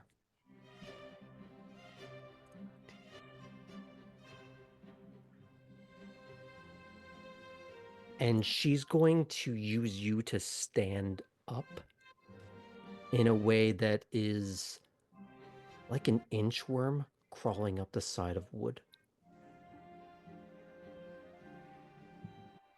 My turn. Do you actually just sort of like present? Yep. Fucking got me. Yeah. She's going to reach into your mouth. Oh, this is worse. And she just snaps one right off.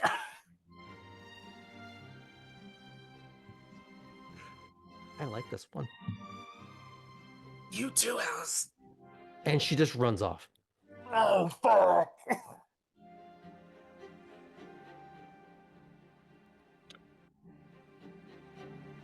And just wails for a good, like, 5 to 10 seconds of just...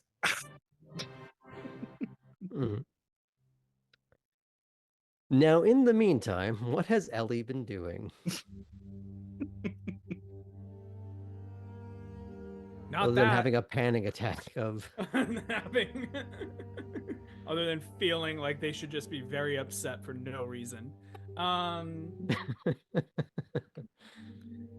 The first thing that Ellie is going to do is Ellie is going to pull up their phone and contact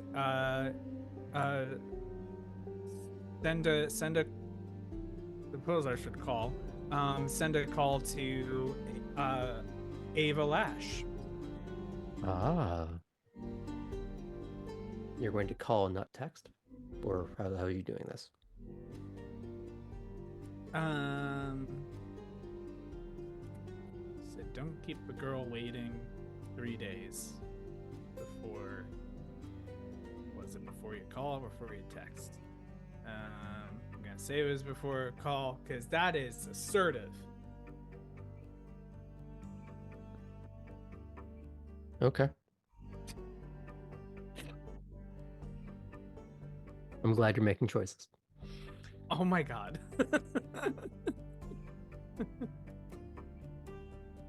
So it rings a few moments. Yes.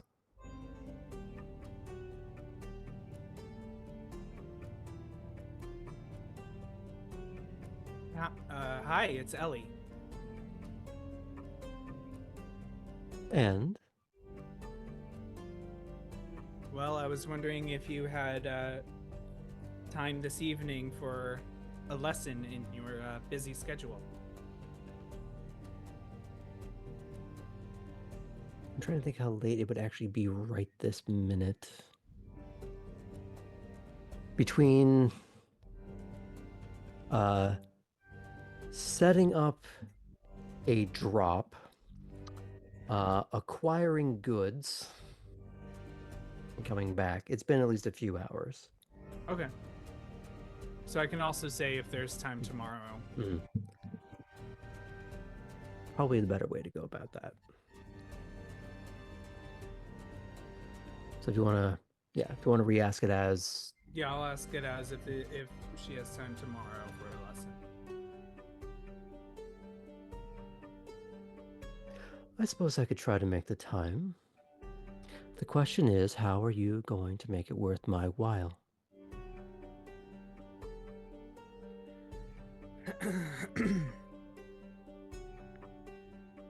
Well, if it's a matter of money, I have the...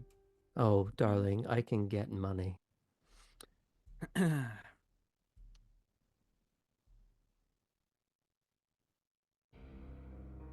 Is there a... Well, I can offer some of my services pro bono. I'm pretty good at finding people who don't wish to be found. Oh, no, that could be fun.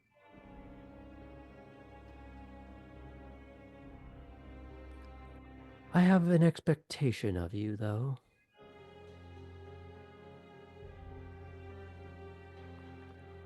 Dress for success. However you define that. Click. Ellie looks at the hoodie that they've been wearing for the past 3 or 4 years.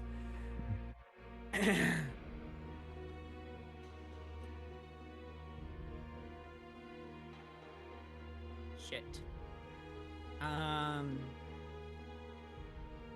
Where do people go clothes shopping anymore? And who knows anything about clothing shopping?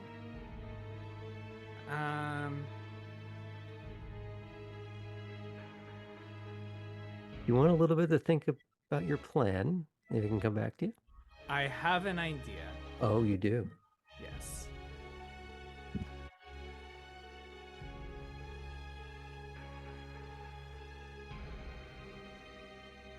Ellie has sends a text to Kate. And it says,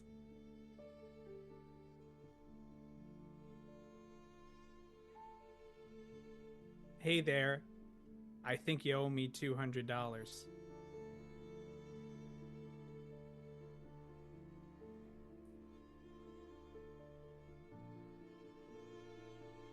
I will allow you to be responding to this on your way to Veritas, if you'd like to. Is that the whole text? There'll be a pause. The other pause is... The other thing is... Or I can call it a wash. If you help me shop for some professional clothes. Smiley face.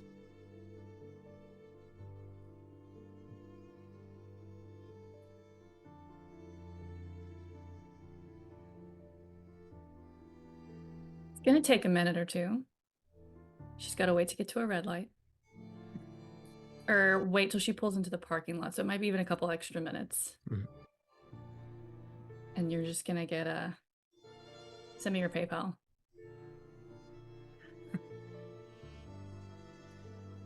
Ellie looks and snickers a little bit, and then sends the PayPal info.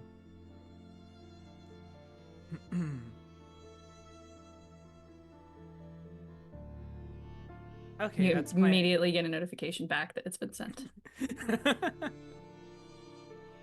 Well, at least I got some spending money.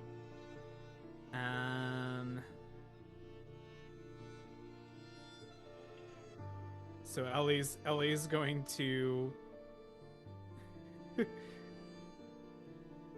Okay, I will keep thinking. I have a couple ideas, but I don't want to hold things up. You get a very quiet series of taps and knocks on your door.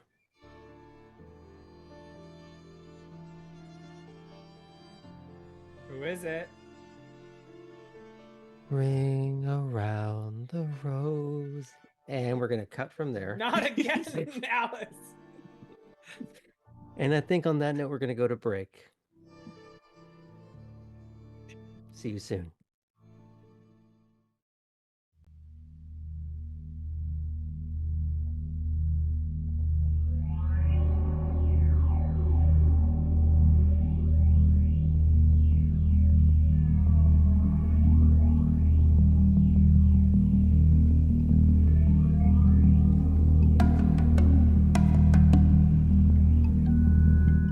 Welcome back to Savannah by Night.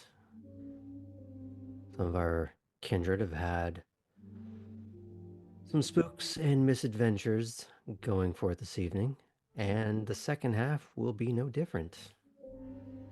Let's see what choices these ones make. Kate, we pick up with you.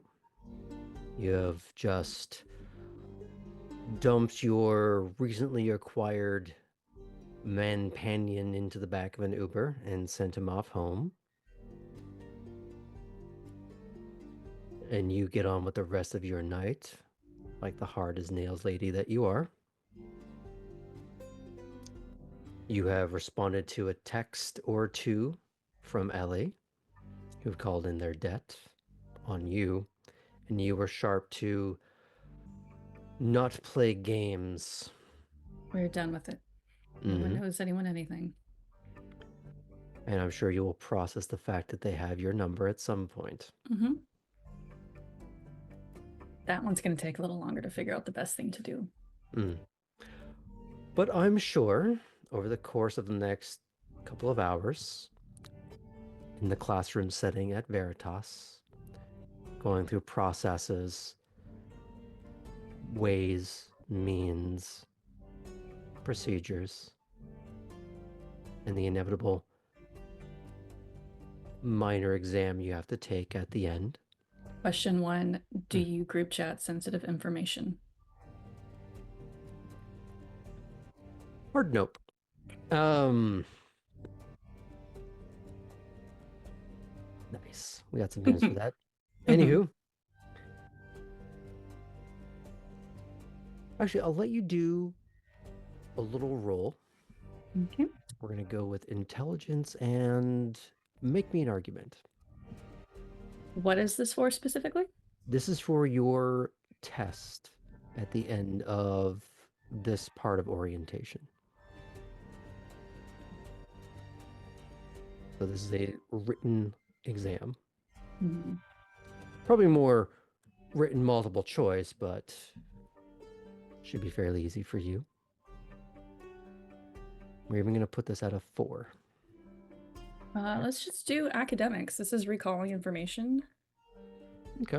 This is standard test taking. This is a 4.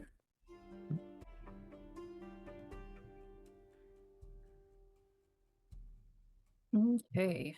2 successes. Okay. There are a few finer, nuanced points that elude you, but you notice that no one else is getting 100% in the class, or at least on this exam either. Is this one of those teachers that's like, no one in my class ever gets a 100? It's more... Some of the questions are intentionally written as double negatives. They're meant to trip people up to see how much they're paying attention. Because part of the job of security is paying attention. So this is one of those object lesson things more than it is about the test itself. The idea that you are being tricked and tripped up is meant to preclude you from doing it again. Showing you the error of the way so that you know to look for it in the future. It's almost as if this was written in such a way that you have an additional 20 minutes afterwards where the class continues as if this was all planned. So at least you're not subpar. You are passing. You are within the requisite spectrum of outcomes. But once the class is done, you know over the course that you had received another text, Innsbruck, that he will be picking you up there once you're done.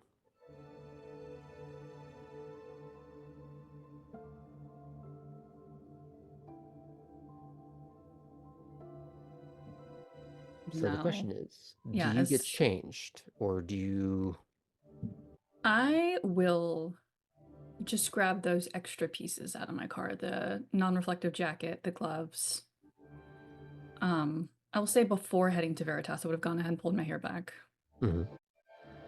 But yes, those extra items he specifically mentioned to have that I'll grab out of the car. Mm-hmm. And as class lets out, I'll shoot him a text that we're finishing up. Mm-hmm. As you walk out, he is already there. No longer in his suit, but still looking sharp. It is a somehow finding shape to a windbreaker. And there's no reflective quality to it.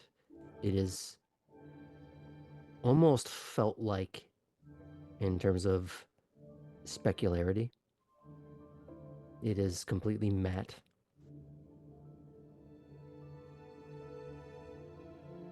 He's leaning against the car. Not what you would expect from him. You don't know what his actual car is, but this doesn't seem like he would normally drive this. This is not his... well, if many venture have a power suit, many would have the equivalent of a power car, and this is not it. I'm thinking back to when I was asked to not take my own car to construction cleanup. Mm-hmm. Maybe it's similar vibes. This is undoubtedly one of his cars, but not his flashy statement car. This is a fairly nondescript sedan, 4-door.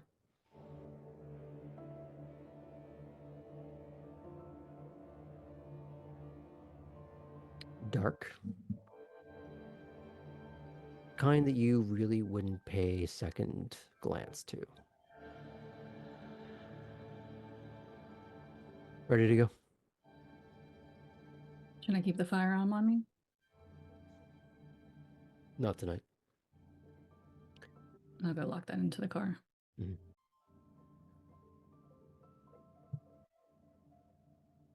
He doesn't round the car to open the door for you. This is not a social call. This is work. He doesn't have music playing. The seat warmers are on very low, but they are in fact on. And you notice that that is a common practice among many self-aware kindred. Means of maintaining that body heat with a little more ease. And as you start heading in that, well, a direction, off of Hutchinson, just to be certain, you've fed? I have. So that's not going to be a problem. Not at all. There will not be a mess of blood where we are going. There will be some. There will not be a body.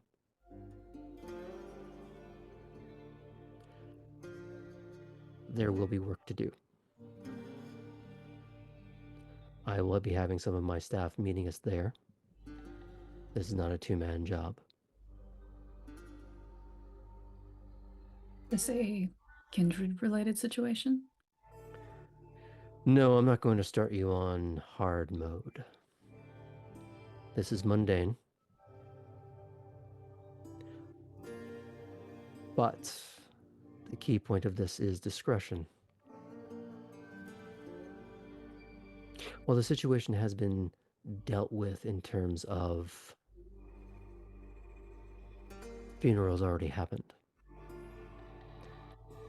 They're trying to keep certain things quiet. They want the situation cleaned up so they can put the house on the market. They will not be there.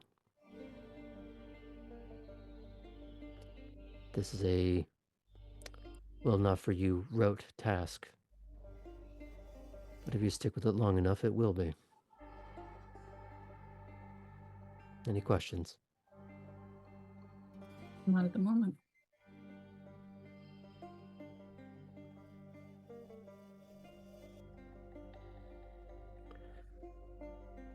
Unless you ask him anything or try and strike up a conversation, it is a fairly quiet drive.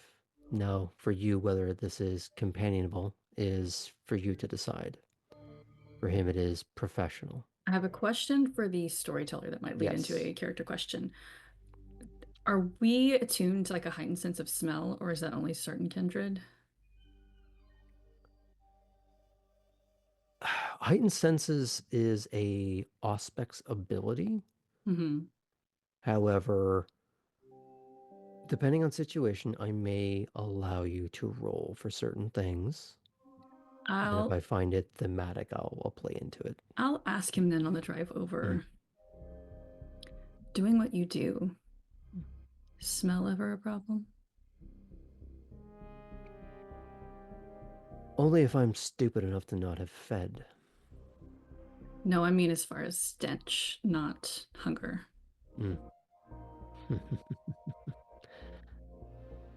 That you get used to. Or you find another line of work. But it is something to steel myself for. Now, there are those of us that are more acutely aware of our senses, and maybe that's something you'll develop over time. But human or kindred, the smell of death is always palpable. The thing that they never tell you about most crime scenes, it at once both smells like a slaughterhouse and an outhouse. This one won't be nearly as bad, as it's been a bit of time since the original incident.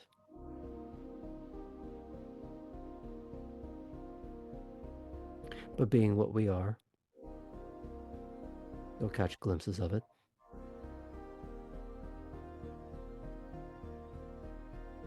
Now, I don't expect you to be some ironclad maiden. No one is the first time. Just don't add to the mess.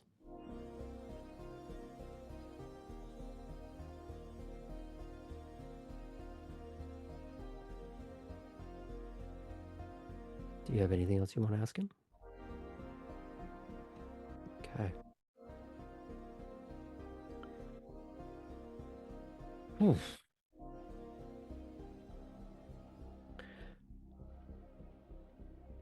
You drive at first almost towards Wormslow, but then you keep going on that highway until you end up on Skidaway, and going all the way to the southern tip through the nested, gated communities, all adorned and adorning various golf courses. If you're heading to a crime scene or any site of a tragedy, this is the exact opposite of what you might expect on an episode of Cops.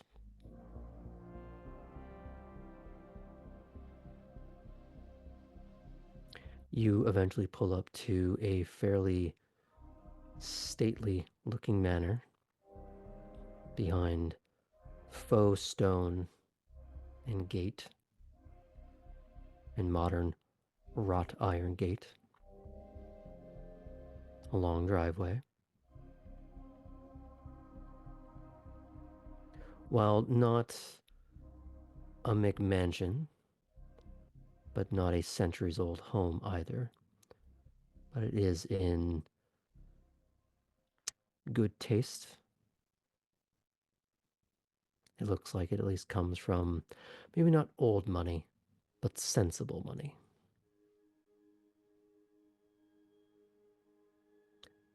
There are a couple of vans, unmarked, still with license plates, ladders, and other tools adorning it. A few people are moving them, moving things from inside vans and into a garage and through the front door. He gets out. Do you follow, or? Mm-hmm. Okay. He seems to nod and acknowledge a few people. There's a solemn, grim handshake with a few people. A lot of professional courtesy going around. You're introduced to a few. More like people who seem on the crew in charge and needing to be aware of who is on their job site. While he is ostensibly the one supremely in charge, there's sub-crews. Needing to be aware of who's running around is rather important. They're not all dressed in that same black clad, but in ways that are nondescript, trying to keep things subdued.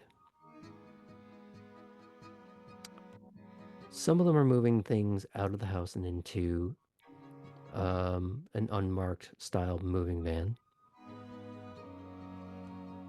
All taking care to wrap things. And you're not seeing any signs of what the issue would be just yet. He walks you up the stairs.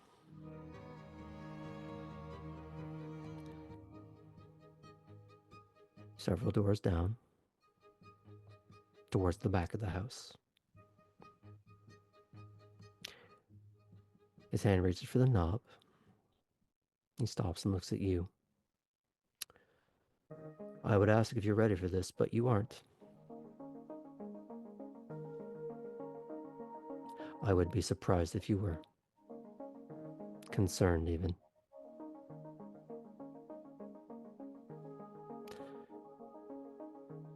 And he opens the door and walks in.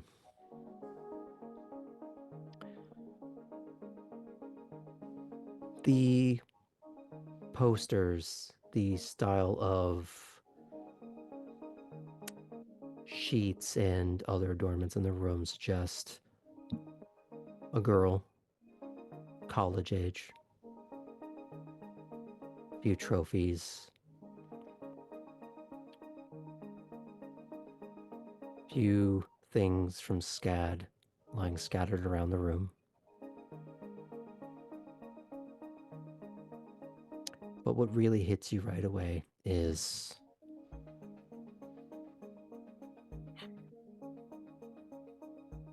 there is a curtained door leading onto a balcony.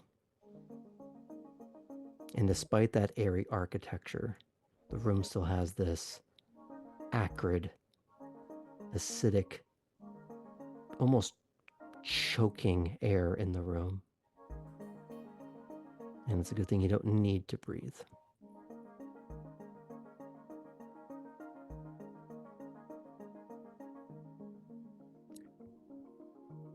Now, while there is evidence of a life, you also see evidence of one crumbling all around you. Things are scattered, broken.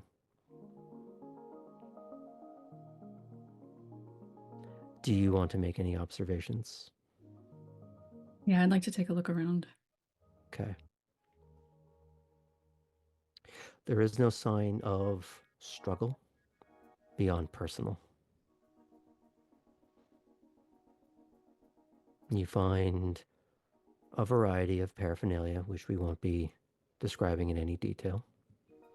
It's enough to know that it exists. And exists in excess.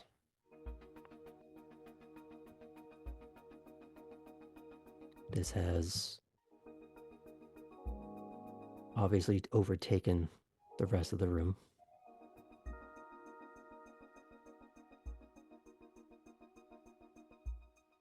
Do you look around more, or what would you like to do? I'll take a couple of steps in, Mhm. kind of look at, see what I can learn, and then kind of glance back at him to see like what his expectations of me are. Mhm. He had brought up some garbage bags, and there are already a few packing bins, plastic packing bins, sort of nested into each other, and a stack of lids matching them next to the wall.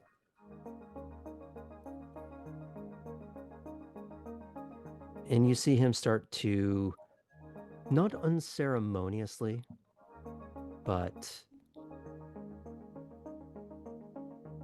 in a way that's almost practiced, despite this not being a room he's familiar with. He is starting to pick things up. Some things he's sorting into garbage. Some things he's sorting into storage. He doesn't seem to be directing you as much as letting you just process. And if your earlier exam is anything to go by, and your own education in Kindred Life, everything is a test. While there's an expectation of shock and process, it's more a question of how long you take. Or if you leave, and if you leave, do you come back? I won't leave. Mm-hmm. I think I'm going to try to start noticing the bins versus the bags. Start looking through the room and trying to categorize saving and storing the life and removing what wasn't. Okay.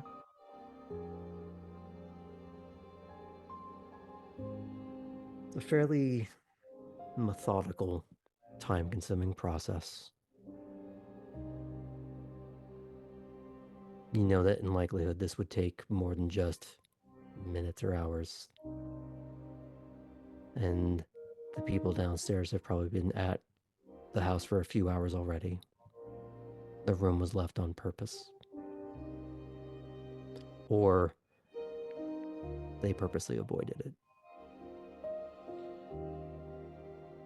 As he seems to express no discomfort, but a proficient, I want to say comfort, but professional ease with the situation. He's not saying anything. He's not telling you to hurry along. He's not even directing you.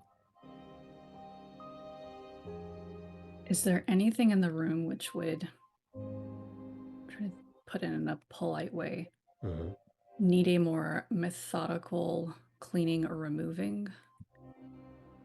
Yes. Okay. I don't know if you want me to roll for keeping composure against something like that. I'm going to leave this up to you if that's something you want a chance. We don't have to go into that part of it if you don't want to. I kind of want to leave that up to chance because as steeled and icy as Kate can be, it's not ever had to have been because of this. This is a new form of trying to keep composure. Okay. Let's have you roll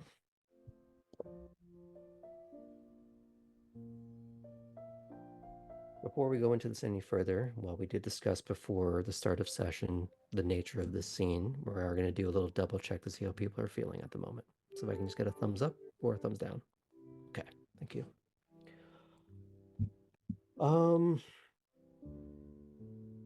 I'm just going to have you roll self-control and courage. We're just going to make it a flat 6.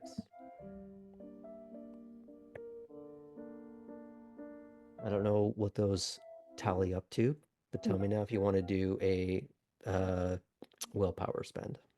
You said we're doing a 6. Mm-hmm.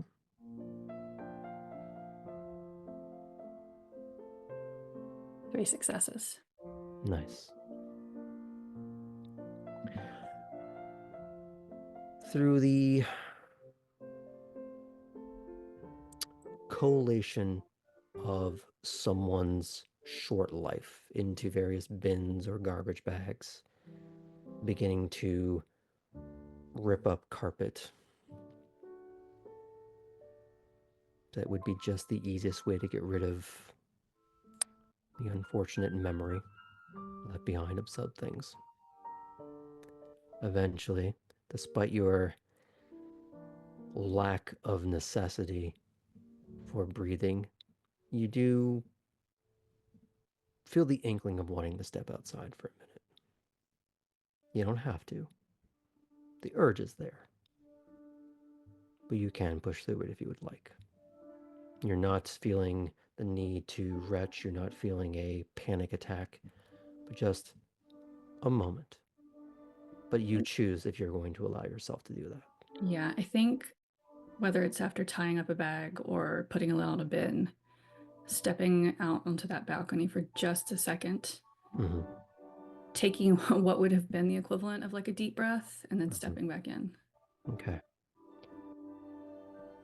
Before you step back in, if you look out, down below you get a semblance of how this actually ended.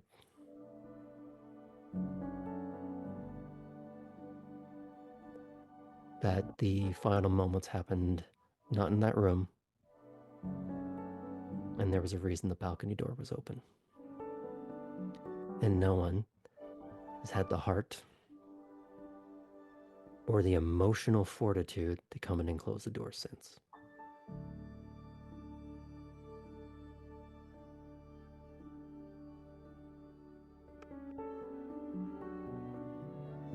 But we can leave it at that. And you can step back in. I think as I step back in, I will close the balcony door.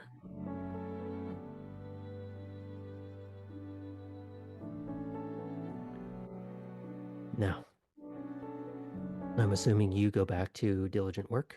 Mm-hmm. This does take the better part of the rest of the evening. The part of the evening that you all, as kindred, tend to allocate to being out of the haven. You still have plenty of time to get back to your car and to drive home. This was taken into consideration.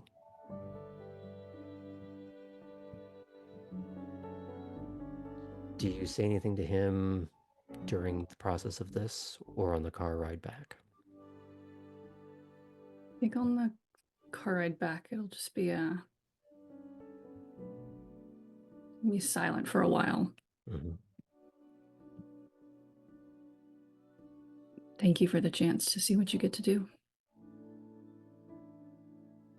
I don't think it was quite what I was expecting.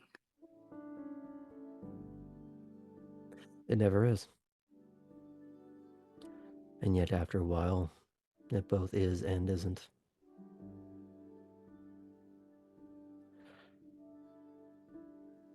But you held your own, which is more than I can say for most.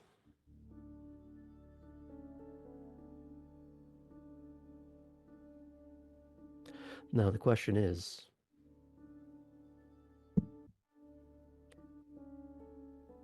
this is on the lighter end of things. If that is too much for you,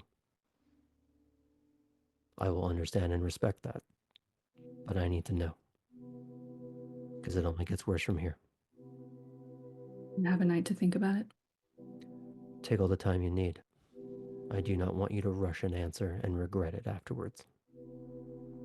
But I will require one eventually. Of course.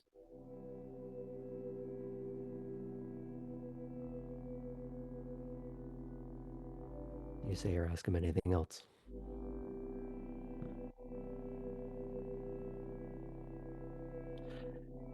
It is a silent ride.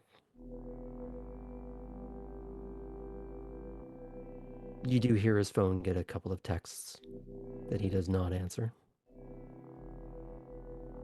Or at least he doesn't type a response to. He very quickly looks at it and then puts it back.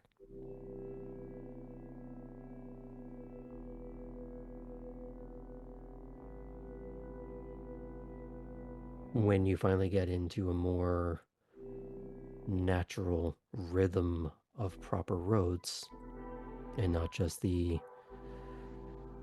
ultra rich suburbanite homes, and you find a proper stoplight, it does take a moment to respond, but he is discreet.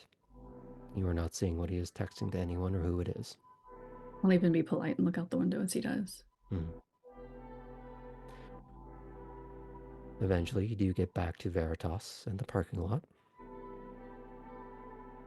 And he parks near your car because he saw you put something aside there. He knows which one it is.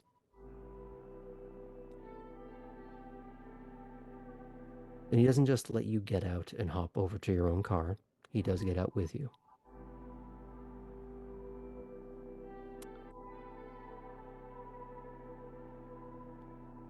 Good work tonight, Fulton.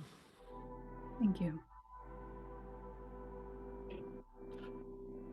One way or another, I do hope to hear an answer soon.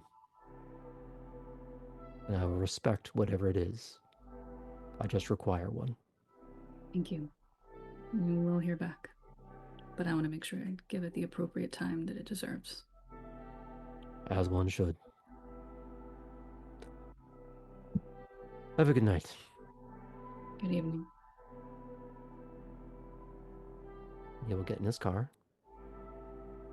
And like everything else you've seen him do, smooth, practiced. As if putting it on a rail that is invisible. I assume you start to head back? And Kate, who normally has music playing in her car, even if it is low, turns it off for the drive home.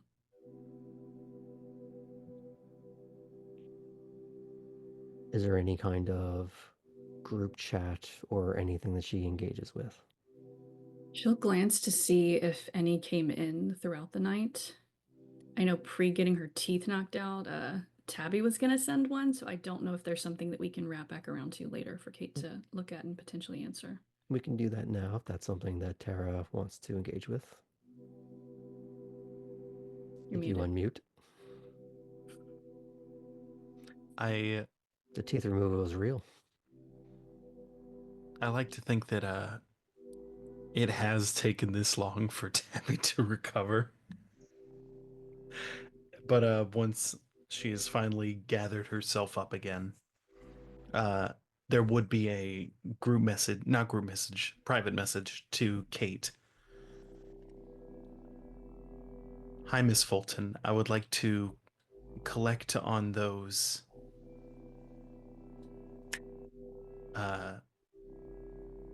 Elysium lessons. You wouldn't say that in a text. Thank you. I would like to collect on those lessons you made a deal for. Tabby. Kate or Fulton is fine.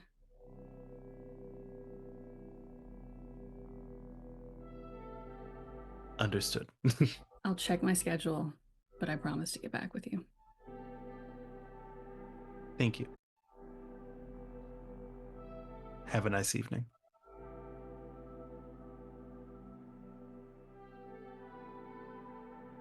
You don't get a response to that one.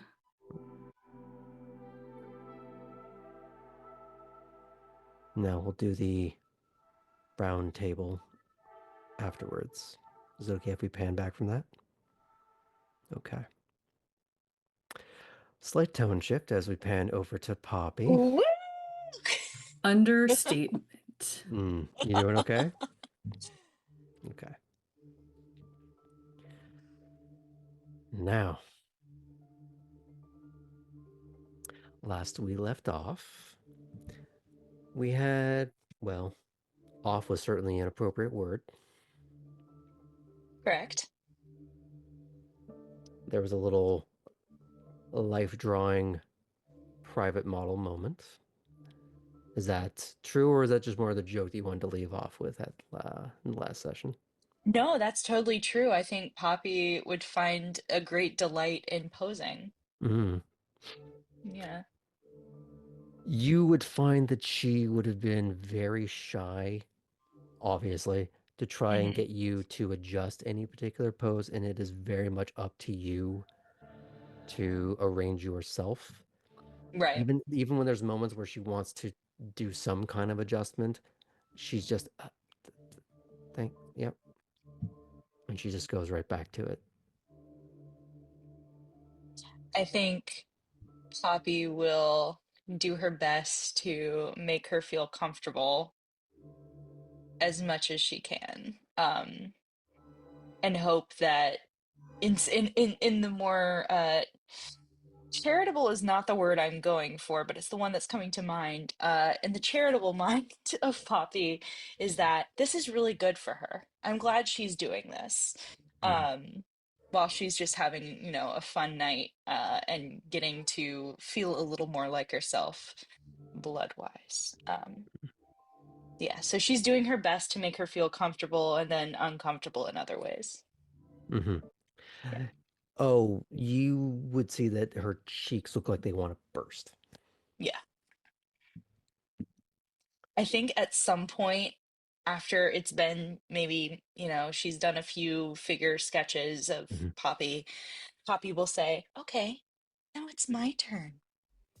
And she'll, kind of take the sketchbook I'm and having if she will flashbacks allow. to adolescence of Utena, but we'll come back to that Oh another my day. God. Real. But yeah, I think she will, again, in her attempt to make her new pal feel a little more a little more I don't think pal agency, would be the autonomy. way. No, pal is not what I mean. Her new acquaintance. Project. What's that? Toy. Her new Body? project. Project? Toy? Yes. There we go. Toy. Toy sounds nice and fun. I think she Mouse will a try squeak toy. squeaky toy. Yes, Mm. exactly. I think in an attempt to make to add like a balance, she will try to get her squeaky toy, whose name she's still trying to figure out how to model, Would she have figured it out? Would have been in the sketchbook? It would have been Could that on be the part front. of why Yeah, that could be she part of takes it? it. Okay. Great. Does she see it? Does she see you purposely looking at the name? Oh, No. such a Oh great God. job, Heidi.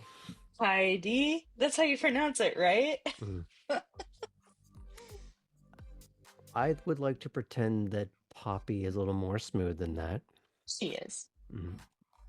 So I will allow the surreptitious glance. Thank you. Now the real trick is getting her to pose for you.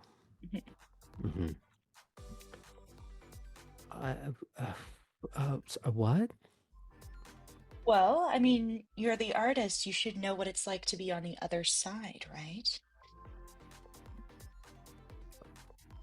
If you thought her face was red before, she cannot make eye contact. But there's this leftover dozy smile of how what is often called the kiss, the bite. how that made her feel. I think Poppy will try to capitalize on that kind of potential like calm exhilaration that comes from that to try and see if she can get Heidi to kind of escape from her comfort zone in this way. Mm-hmm. I would say that the way to start this would be just arrange her as she is. Yeah. Mm-hmm. Why don't you pretend you're like a doll or a figure, and I'm just going to place you where you need to go, and then you can breathe within that form. There's something lovely and organic about that. Now, here's the question to make this all kinds of broken for her. Do you leave her glasses on or do you take them off?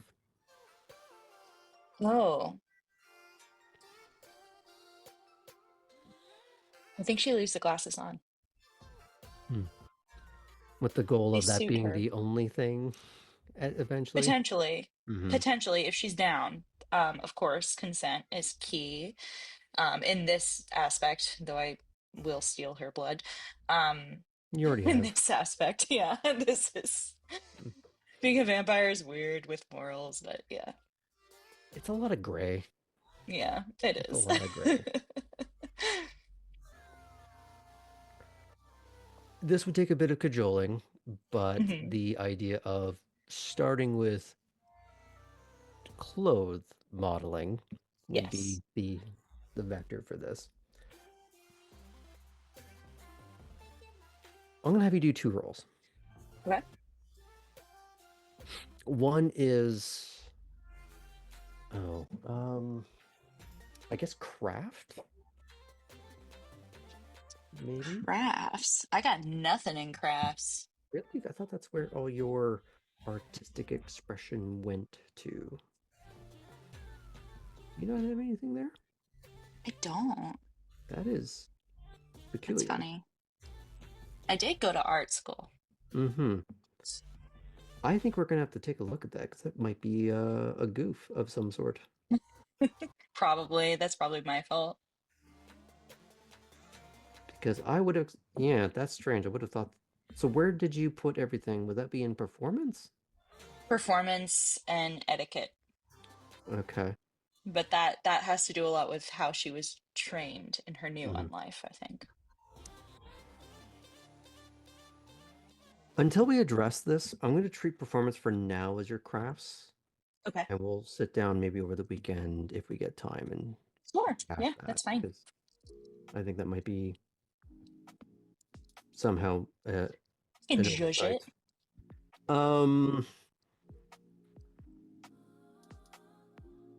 So let's go with dexterity and performance. That will be how you do your life drawing, how good it is. Okay, here we go. We'll put that at a 5 because this is something you are quite trained in. Okay. You're probably a little more advanced than, we'll say generous and say first year art student. I got 3 successes. I got 1. Okay. So 2 successes. 2 successes. So this is just your artistic rendering of the mouse. The mouse in repose. Now, we're going to go with, this is going to sound really terrible, manipulation. And because you're trying to cajole her, I'm assuming with a certain amount of, see how lovely you look. Yeah. Very much so. What would be the additional rule here? So manipulation and what? I think this maybe even, the performance of it, of the artist kind of looking over the clay, looking over something that is in their hands, maybe. There's something kind of Pygmalion about the whole thing. Ooh, that's a fun word choice. It's either... I want you to roll something other than performance here. I would say manipulation, empathy, because you're preying on the emotion. Manipulation and empathy. Yeah, that makes sense too. Molding her already flustered emotion. Some sort of blushy clay. Blushy clay, a nice rose, which is perfect for me. I do good with roses. Okay. That is literally the same thing. 3 successes, 1, so 2 successes. Okay. I would say that if you are trying to accomplish a nude life drawing model, this is going to be a case of getting into a lot of proximity and showing, like looking over her shoulder as you hold the sketchbook, showing her, drawing attention to certain features. Yeah. Trying to show her what you find attractive about her so that she can see through your eyes her own qualities. Exactly. You absolute manipulative monster. I learned from the best. He's not talking about you, Sam. No. I'm aware.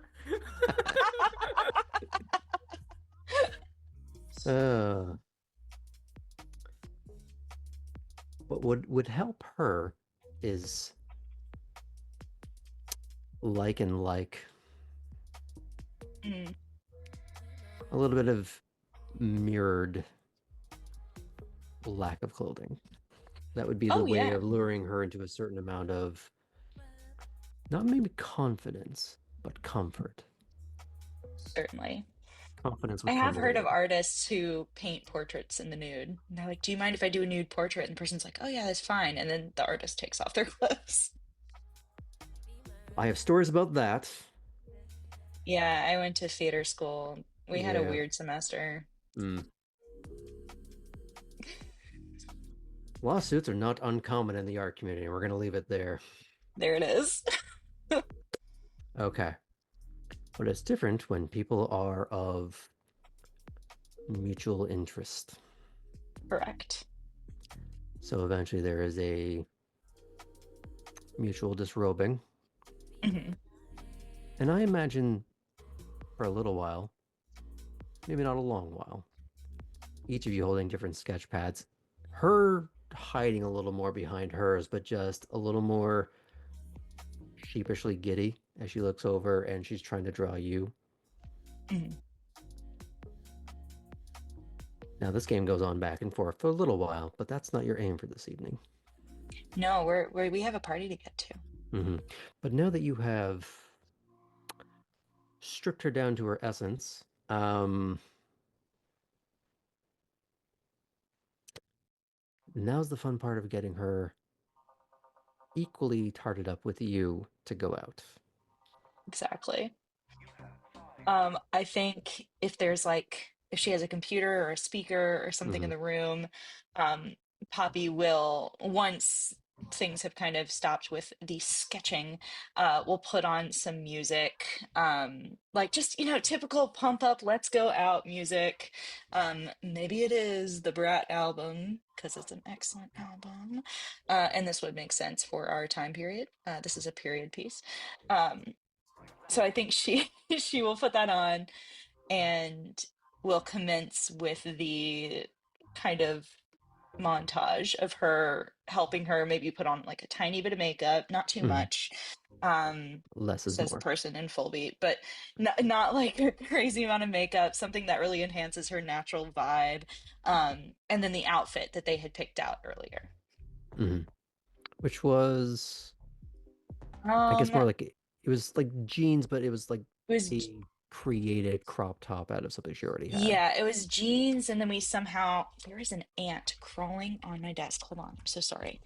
This is not a metaphor. Maybe it is. But yeah, we picked a jeans and a shirt that could be like made to be a little cuter, a little more chic by way of crop top, or like a little tie, or a French tuck will do wonders. Now, do you get bold and cut the shirt, or do you just tie it? If she, I think if it looks like if Heidi is exhilarated by her taking out the scissors to cut the shirt, then she'll go for it. Because I imagine like the shirt's already on her. You know what I mean? Mm-hmm. Mm-hmm. Yeah. Like if it's like a hot little moment, then she'll go for it. If she kind of deems it as like maybe this is not the time, I don't think she will. So she'll try to read what Mouse is feeling. Heidi.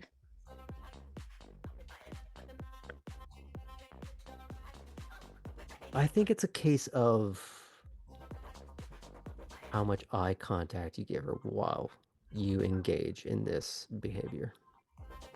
Oh yeah. No, I think if she's down, I think it's like full eye contact, like scissors, like Yeah, I this imagine. is kind of freaky, but like, like tracing the blade perhaps like along where she would cut. She was like, could I just like right here, just give it a little trim, a little hem? We'll skip the innuendo a little bit because that could be just a minefield. Eventually you do hem this shirt because it's clearly not the top. Mm-mm. Not today. Mm-hmm. And you do bounce on out of here. But the question We is, do. you leave her in the pigtails or do you let her hair come down? Oh, we're taking the hair down. If the thing is, if her hair was in pigtails, Mm-hmm. was it like braids or pigtails? Or Ooh, was it braids. braided pigtails? Braids. Okay, then the hair comes down because we got a nice beachy mermaid wave, and that's a vibe. Okay. Yeah. Mm-hmm. And I like teach her how to Just flip her stare. hair a little bit to get the volume on. I imagine it's a bit of a trick because she's probably used to not doing that, and doing Mhm. that with glasses for the first time is a bit of a trick. Mm-hmm. Which I imagine you're seeing them about to launch into the stratosphere, and you're like, nope, maybe we don't do that. That's advanced stuff. Mm-hmm. Mm-hmm. Yeah. Now you're both all tarted up. You are heading on out. Yeah. Where's the party?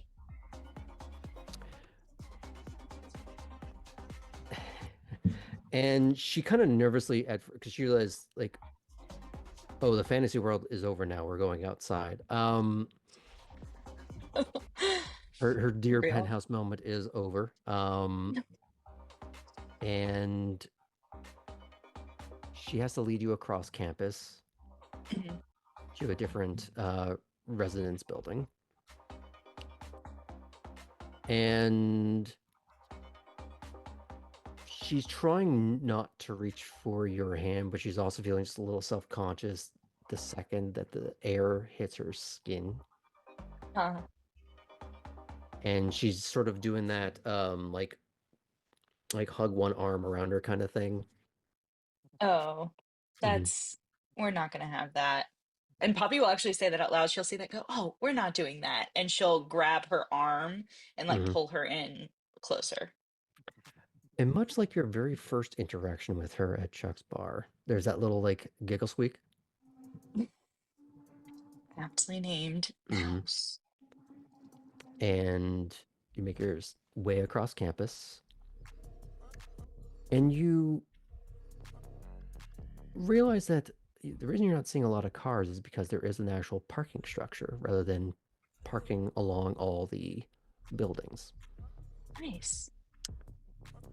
So you're hearing a little more noise from that building as some of the windows are open.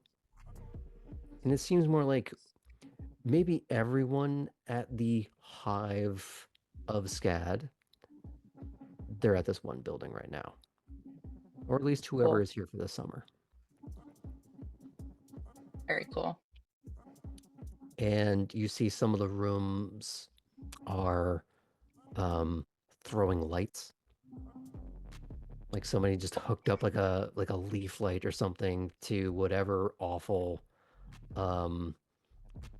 EDM bad club music rip-off MP3 that they could find is riffing off of that, probably giving someone an epileptic fit that was not prepared for it. Oh God. But it's sort of in pockets. Like, it's not all just one floor. It's not the entire building. It's just this scattering of activity. Okay. And as you head on in, there are the things that you would expect. People playing all kinds of like beer pong and other alcohol-related college games that nobody does once they can actually buy their own beer. Mm-hmm. The normal smell of substances that wouldn't draw any real alarms. Great. Mm-hmm. So, typical college dorm life. But you also kind of get that one weird kid who's probably just making ravioli. Yes, in some random kitchen. Mm-hmm. Everyone, that was Smoggles in college. Putting that out there. Would you like a second to rebut? It was spaghetti. Thank you very much. Or tortellini salad. Or a tortellini salad as a treat. Either way, all Chef Boyardee. Now, Did he hold it in his pockets? Oh my God. Pocket spaghetti. Never. Would never do that. Italian family would never. Absolutely not. okay. So you get these scattering of sounds and smells. Some people dancing, some people playing party games, some playing some very nerdy ones, some playing like artsy games. But like what's the thing I'm thinking of? Where you draw something on Pictionary? Pictionary, but like hard mode. No, Pictionary hard mode. Is it like the Telegram kind of game where you I'm pass thinking it more and then someone has to describe it? where someone has to go through the thesaurus to find some $10 word. Ooh, that's fun. God. Draw juxtaposition. That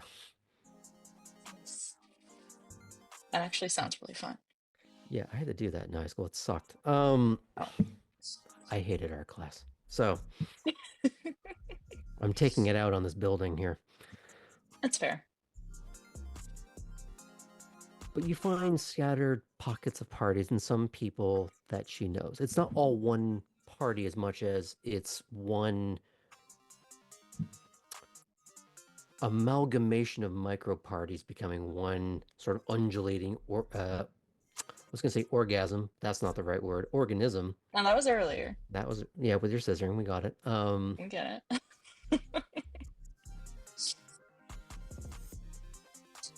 And she seems to know some of these people. She is saying hi. She is stopping with it, but she does also lean a bit shy in the sense of you remember what she was like at the bar, where she was not uncomfortable, but comfortable being a wallflower. Gotcha. Poppy will also try to just say hello to all of her friends and try to support in that way, while also just kind of standing, seeing if there are any interesting people around. I will say that you recognize, well, maybe you don't recognize, but they would recognize you as her friends that she waved to as you were luring her out of the bar the other night. Yeah, Poppy will pull up. Oh, good to see y'all again. Yeah, you kind of get that little, like there's a lot of just giving her shit. But Poppy it's will a little bit more smile and be a model about it. Yeah, they're giving her shit in a way that's like, damn girl, good for you. Yeah. The kind of people who are like, we're gonna give you shit, but you're ours. Right. We love that. That's good. What does Heidi seem to want to do when she's there? Does she want to go get a drink? Like, I think Poppy will kind of like follow what Heidi wants to do, kind of just She's to falling see. into a codependent trap, but she's trying to seem cool in front of you, so she's trying to see what you want to do. Oh no. Oh, Yeah, I remember, think you're the top in this situation. We've discussed this. it's so true. I think Poppy will kind of lean over and be like, "Do you want me to get you a drink?" Yeah, okay. Sure, what do you want? And it's like she hadn't processed the concept beyond the question. She's like, I don't actually know what they even have here. I'll make you something cute. I'll be right back. And she actually, for a moment, goes, I thought I was cute. Poppy will go boop and then leave. And there's that, like, it's not like withdrawal as much as like the inward giggle. And she turns around and the friend's like, ugh. Just finding Good. all of this insufferable. Good. Poppy will take the long way around to find beverages, just kind of scouting out Now, when you potential say other people that are beverages, yummy. yeah, it's gonna say Beverages. people. Well, Mhm. yes. Yes and yes. Beverage for me, beverage for her kind of vibe. Okay. So She'll the take her question time with it. is, while you are taking your time, you're scoping the place out, as you are wont to do. You also know how to make quick scan of a place. You know how to find the marks. Yeah. More than most. You know how to find the little pockets. You know where to look for where cameras would be. Whether or not any of them are on, that's a different story, but you don't typically take those chances. Wait, are we not in like a suite where Like people this is what like the building itself. Like oh, these the are like, building so itself. there's common areas. Some people are like having fun within Okay. not bedrooms, that's the wrong way to word that, but like dorm setups where it's just Okay. it's 2 beds in a room and then 2 rooms and then a common room and Gotcha. then leading into a hallway, and then that's just stacking back and forth. Okay. And then there's just common rooms in between that. Got it. Okay, in that case, thinking about being seen and cameras, etc., Poppy will try to find the potheads. They're gonna You're gonna have to be narrow that down. okay, fine. This Yeah, is we are art at school. SCAD. Yes.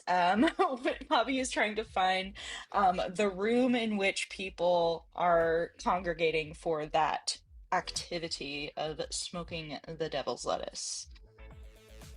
Because I would imagine they would try to be out of sight of the cameras because this is Savannah. It's less, more cameras would be around like entrances. Okay. Or I think it's probably stairwells. Okay. But yeah, it's pretty easy. The problem is that you would need to narrow it down. Like, you have to find your specific bliss that you would follow your nose toucan Sam style towards. Yeah. I mean, she's gonna look for people that look, I was about to say artsy, alternative. It's like, no, it's fucking SCAD.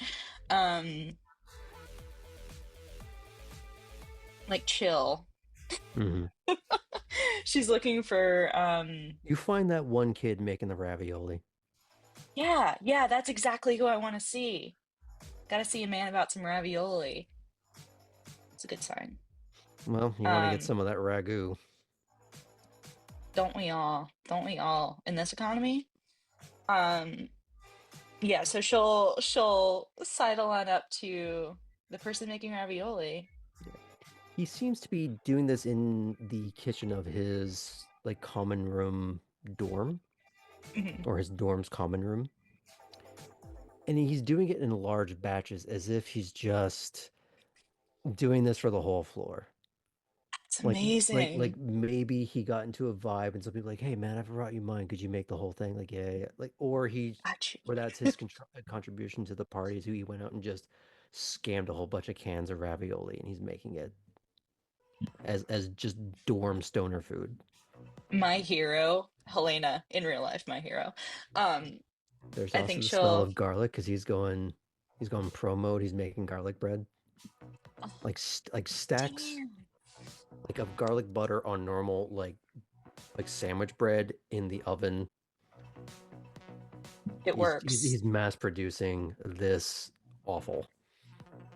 It works. Okay, cool. Yeah. Poppy will follow her nose over to this person.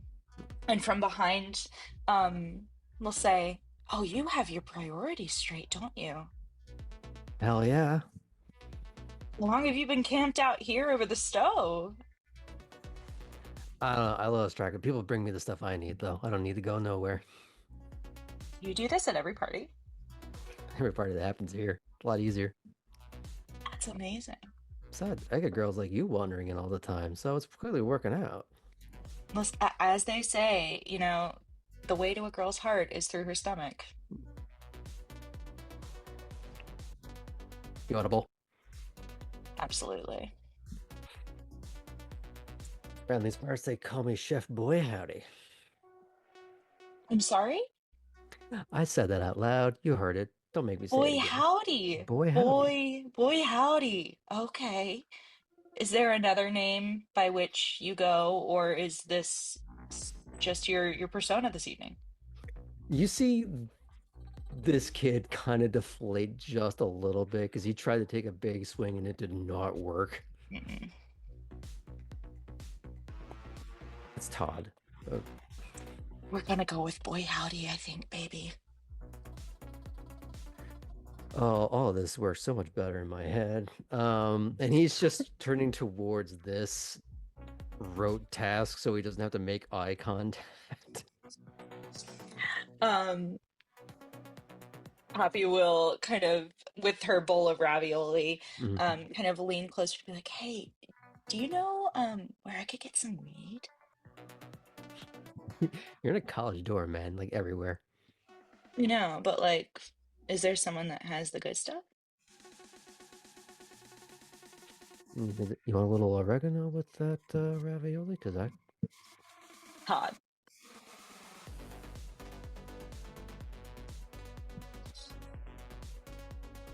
Yes. Yes, please. Some oregano, Chef Todd, Chef Boyardee, Boy Howdy.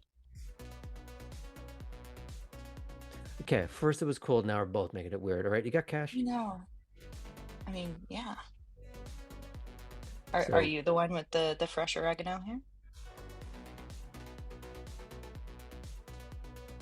I'm impressed. You must have multiple talents, not just the ravioli kind.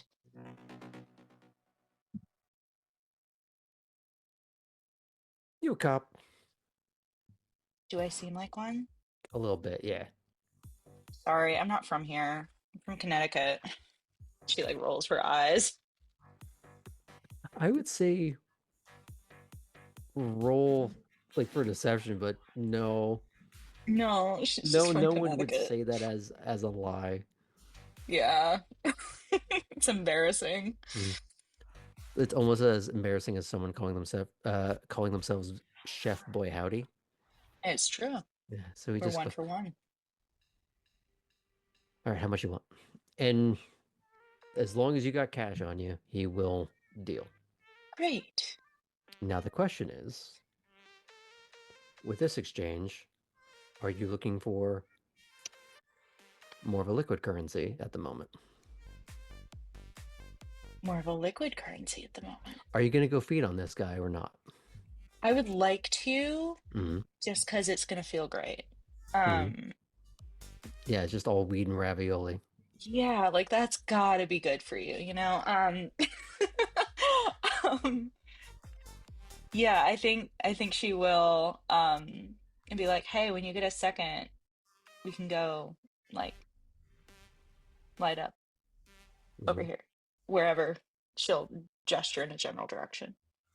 No, the great thing about his setup is that this is part of a dorm room. You could just lean over when he's slaving over the stove and just nom. Oh, great. Okay. He's not in a room surrounded by the rest of the party. Not at the moment. Okay. Then yeah, she'll go in for a little snacky snack, a little hit of Todd. Yeah. Good thing I didn't call him Bong. Bong. A little hit of Todd, last name Bong. Oh God, his name could have been Bong Jovi. Your next NPC. Your next NPC. I feel like I just broke Martel for a second. Like he looks like he just had a hard reset. A little bit. Mm-hmm. A little bit. Okay. Now the question is, do you take a little off the Todd or Just a little off the Todd. Just off the Todd. Just the Todd. just the Todd? So we're going for a 1 or a 2? Just a 1. at Just this a point. 1? Okay. Just 1. Is it getting topped up? She's sampling. She's sampling. Okay. Yeah. Now the question is, how quick did you make this? This entire interaction, how quick did you make it? Because you were going to She get tried her to make drink. it. She tried to make it speedy so that she could take the ravioli back to Mouse with a drink and be like, "I'm so sorry, I got sidetracked. Here," and then she'll feed it to her. Like, she has a plan. Okay. If she depleted her, she's gonna here. Yep. No, that makes sense. Yeah. Kate could probably learn something from how to dump the man panting into an Uber. That was a one-time occurrence. Sadie and I cooked together. Baited. But yeah, you're able to do that. I'm assuming you brought her a drink. You explained your sidetracking. Any additional time was, I brought you food. Brought you food. Here, open up. Like, yeah. Mm-hmm. Yeah. Okay. Now I am assuming there's a little bit of dancing that happens and you're scoping out the rest of the place. Are you looking for another meal or are you sated off of your hit of Todd? I think she wants one more snack this evening. She's trying to really just, I know. She's trying to really sample Scad, as it's been told to her by multiple people now that this is kind of the Toreador place. So she's trying to really get a feel for it, and see what she can do.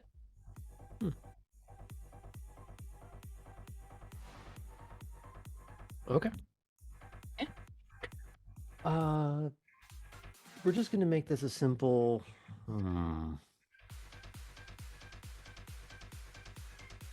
think about how to do this because I'm assuming you're trying not to have Heidi see. Correct. You're trying to do the sitcom thing of having 2 dates at once. Yes. Okay. So we're gonna do. What would be interesting here? Wits and stealth. Right. And we're gonna do this at a 7. At a what? At a 7.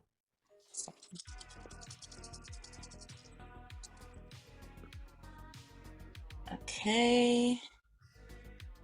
Ha ha ha ha. 2 failures, no 1s, but I did get a 10, so I get to explode that one. Okay.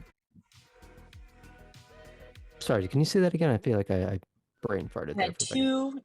two failures, 4 successes, one of which was a 10, so I Okay. exploded that one. But no 1s. No 1s. Okay, that's just 5 checking. successes. 5 successes. Okay. So the question is, are you trying to get topped up? Which we can do. The problem is, and you're gonna have to decide this. Do you do this with any of Heidi's friends, or do you go outside her immediate friend circle? I think she'll try to go outside the immediate friend circle. She doesn't want it to be messy, what she's doing. So she'll maybe look for a group that's like slightly cooler or slightly less cool than Mouse and her friends? I'd say you have a lot of latitude in either direction. Nice. Okay, so she'll try to go for a cooler group then. Mm-hmm. Okay. We won't go into the specifics of that since we already focused on Todd for a while. Yes. So we'll say that you're... How far down are you right now? I need only one more Only one more. to Easily be done. topped up. Yeah. If you really wanted, you could have done that to Todd, but you were sampling. I'm sampling. I'm trying out what we have to offer. Mm-hmm. Microdose of Todd. Got it. Mm-hmm. So you're able to get up to full. Now the question is, well, you're able to do this without Mouse being aware or anyone else being aware. Do you leave her languish or do you go right back to her?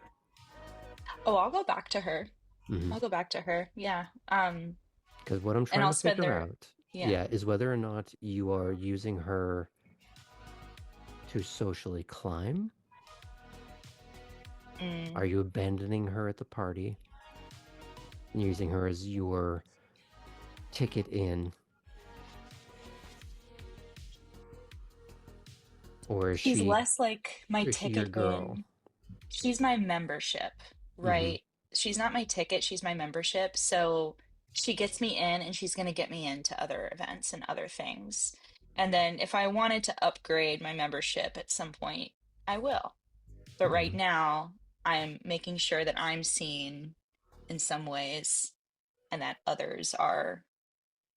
I'm kind of still getting the lay of the land, I think. But you are consistently returning back to her. You're being seen Yes. with her. You are socializing with her. Yes. You are, I'm not going to say handsy, but... I'm there physically. Okay. Well, the question is, how would you like to leave the event? Because that eventually has to end. I think Poppy will look at her phone and be like, "Oh my God, it's so late. I gotta get going. I'll text you.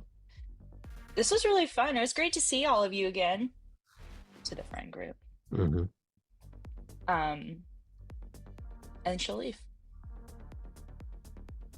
You don't walk her back to the room. You're just saying goodbye. Well, if the party's still happening and she's with her friends and she seems like she's having a good time.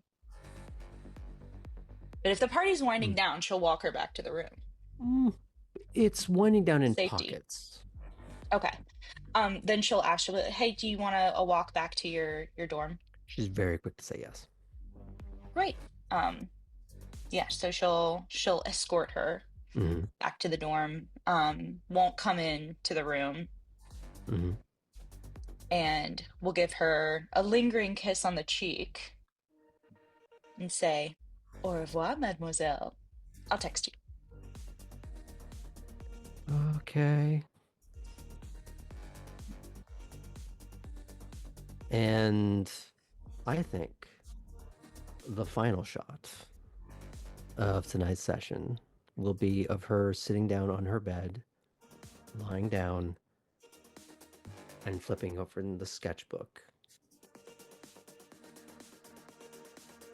At first lingering on a page that she drew of you, and then trying to draw something new from memory.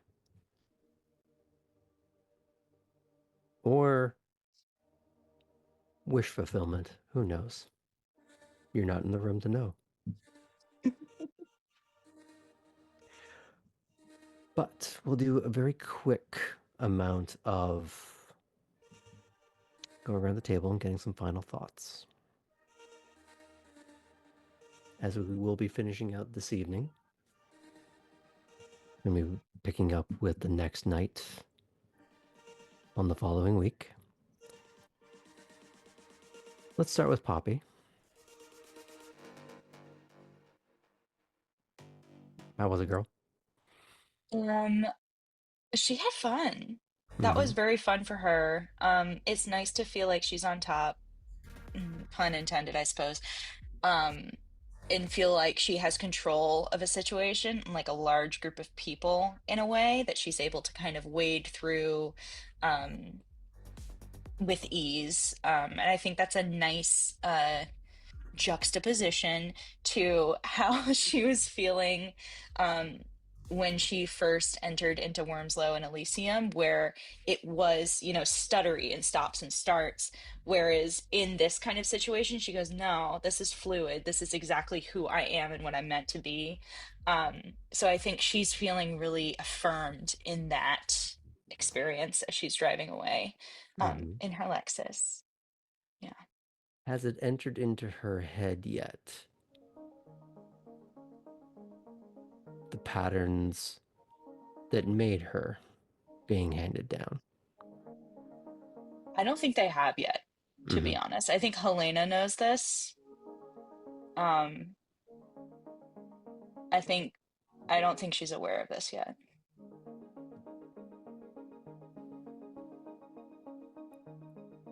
What's She's changed young. between when she was crying in the bathroom after she fed on her the first time and now? A sense of control. I think she's caught the bug a little bit. And the kind of beauty of orchestrating the people around her is intoxicating to her. And I think she's kind of in the high of that. And in some ways that high means that she feels removed from her less than gentle past. Well, as she is high on both ravioli and Todd, we will leave her on that note. Let's go on over to Ellie. Now, scenes being what they were, you didn't get to do as much tonight, and I do apologize. But how did Ellie feel about setting up a blackmail letter or a threatening blackmail letter with a co-conspirator? And how did Ellie ultimately feel about how Tabby decided to maliciously comply with Orson?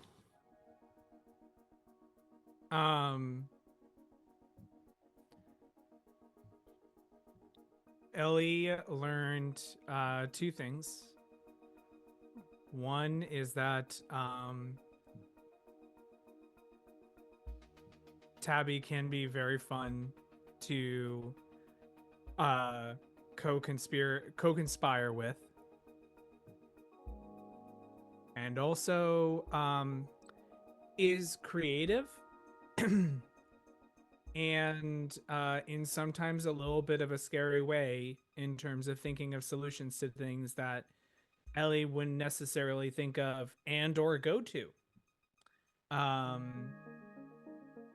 So there's a little bit of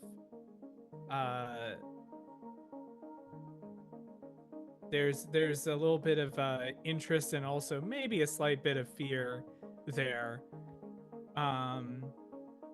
going into that. Bit of scarousal. Yeah, there you go.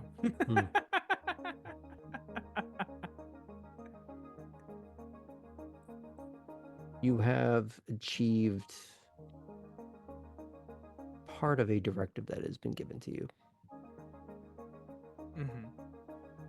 And I'm sure aspects of that you're going to have to contend with going forward.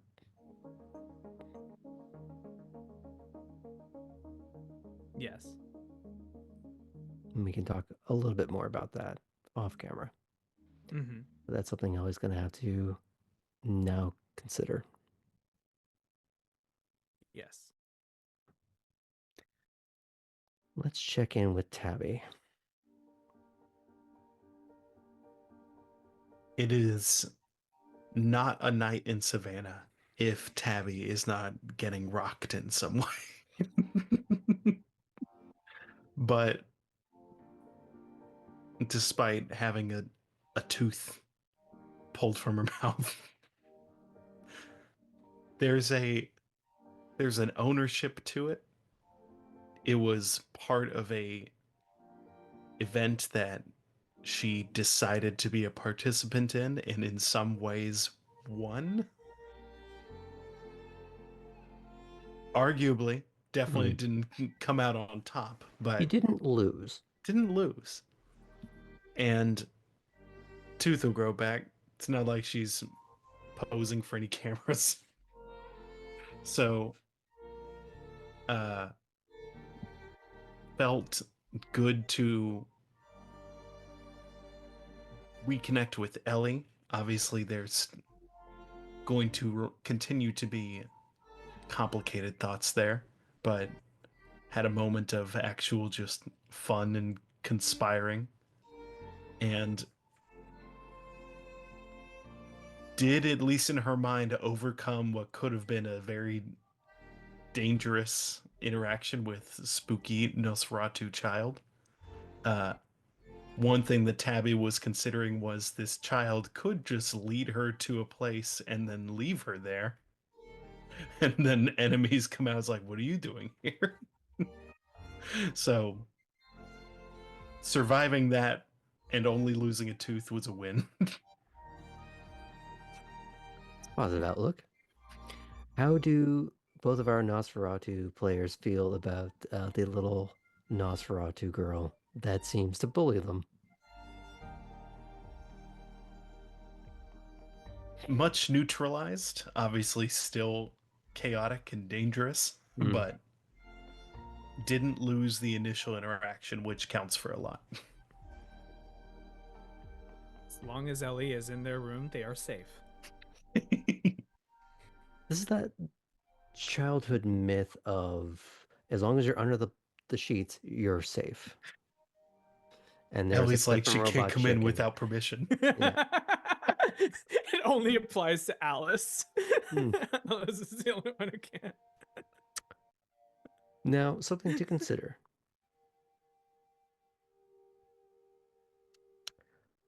Potence is an ability that is irrespective of size. Now, I'm not sure how that relates, but I just thought it was a funny aside. I don't like how you made this into a horror game. I also like to think that that's why we're here. We're literally vampires. For so... little bit of flavor, I also like to think that teeth weren't knocked out initially from Alice's smack because Tabby has fortitude.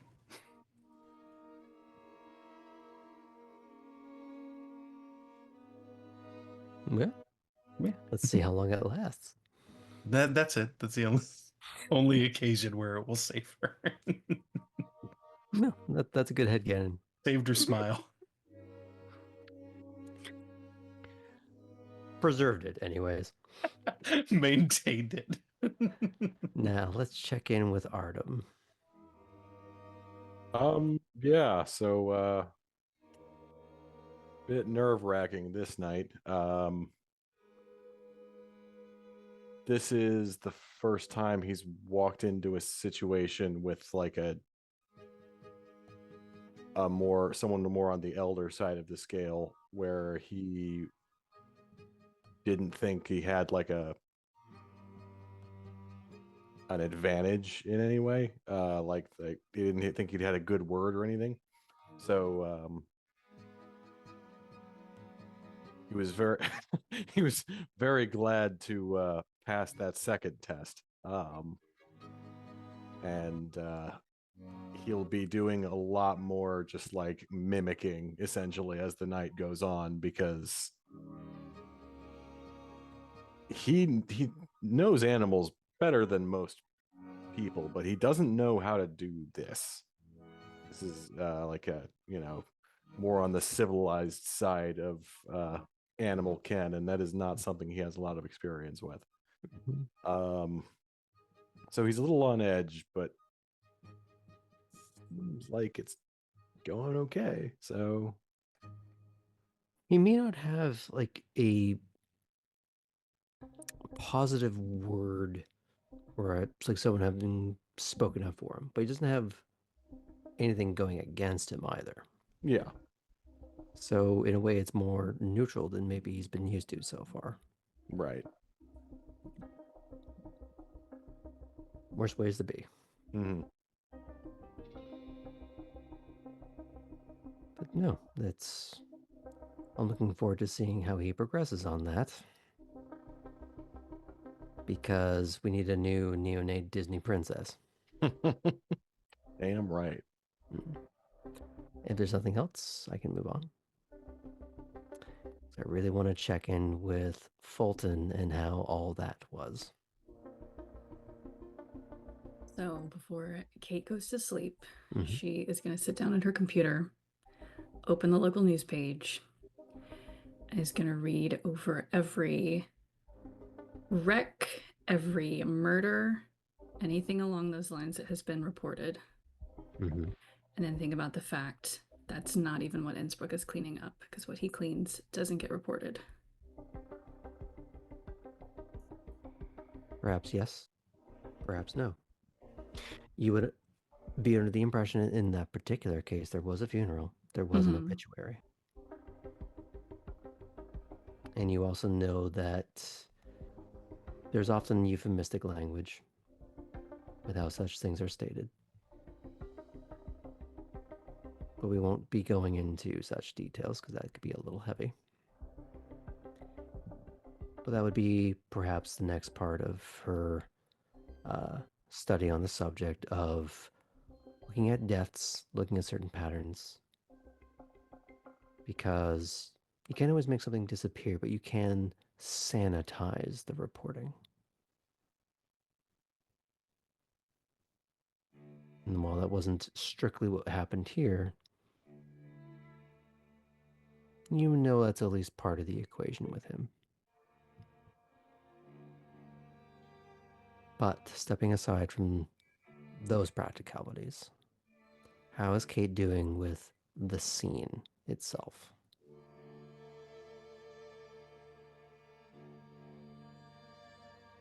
She's thinking about how he said, "You're never really prepared." Found that to be very true. She is trying to detach and leave it at work. In this case, it's a little bit harder. It's different than when she saw her first court execution. That was someone who was a part of this life and had broken the rules, and those were consequences.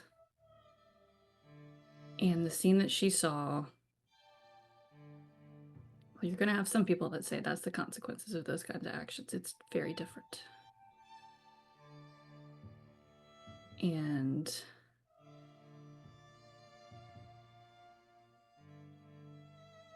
part of her wants to go bury these feelings, a different strong emotion, but it's too late to call up Sadie or Barry. She has to get ready for a very different kind of internship the following night.